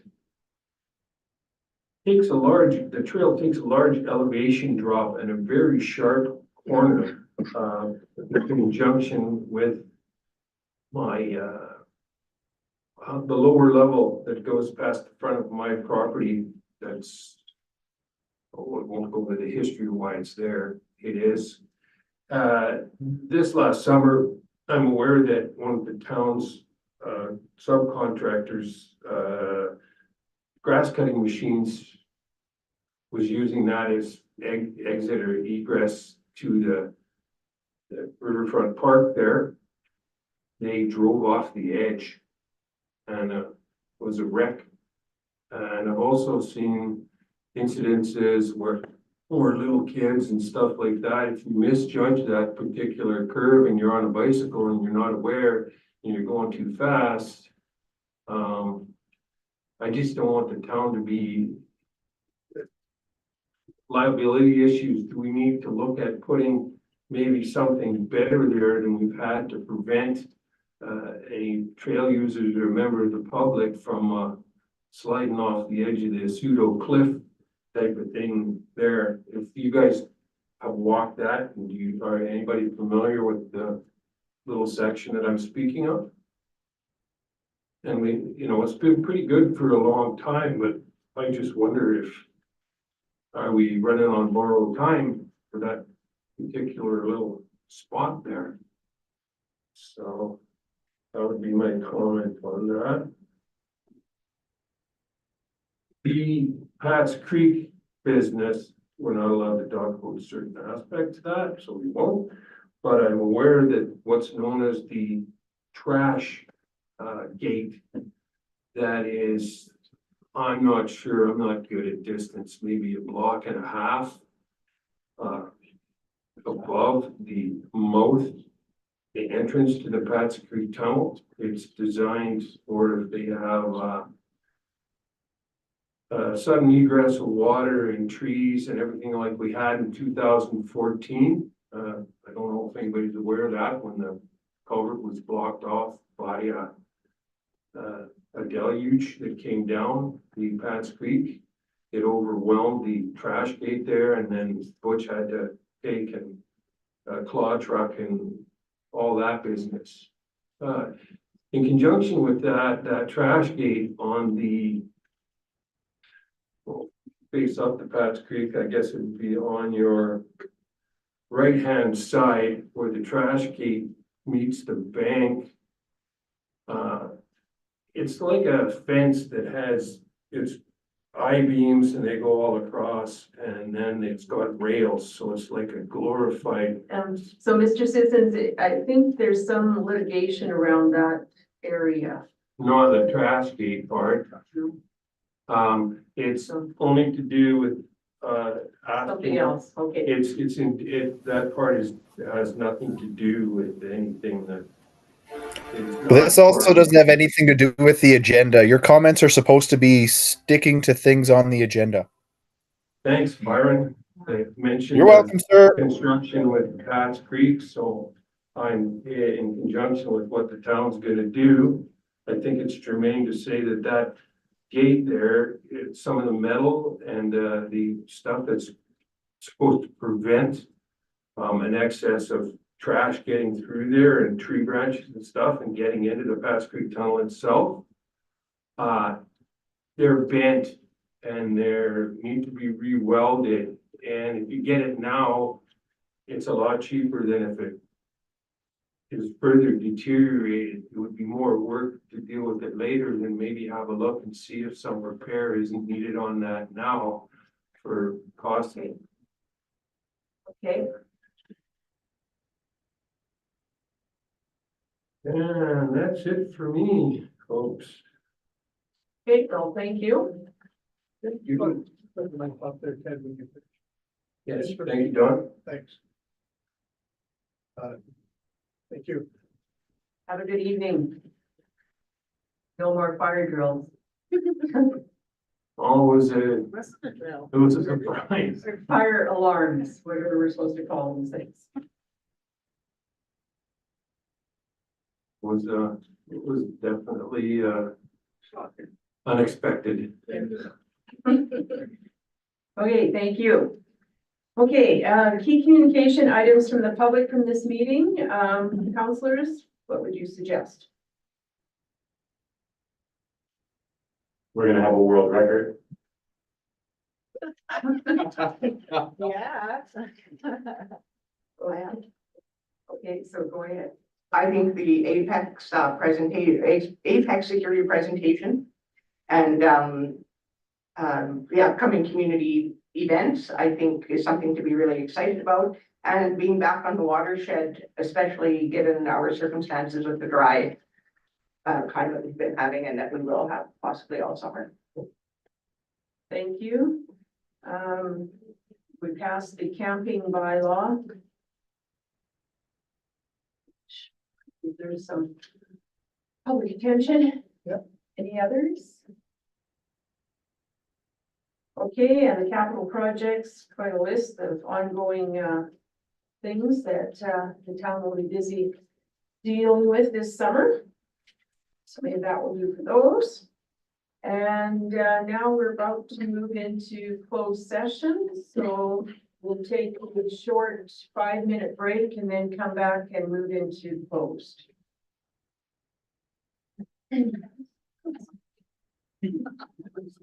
And Mrs. Miller, I'm not sure who needs to stay for the.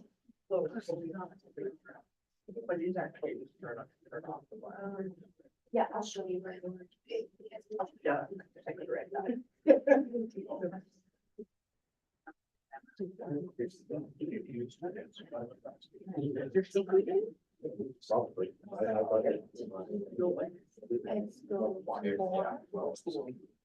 You know where would be good down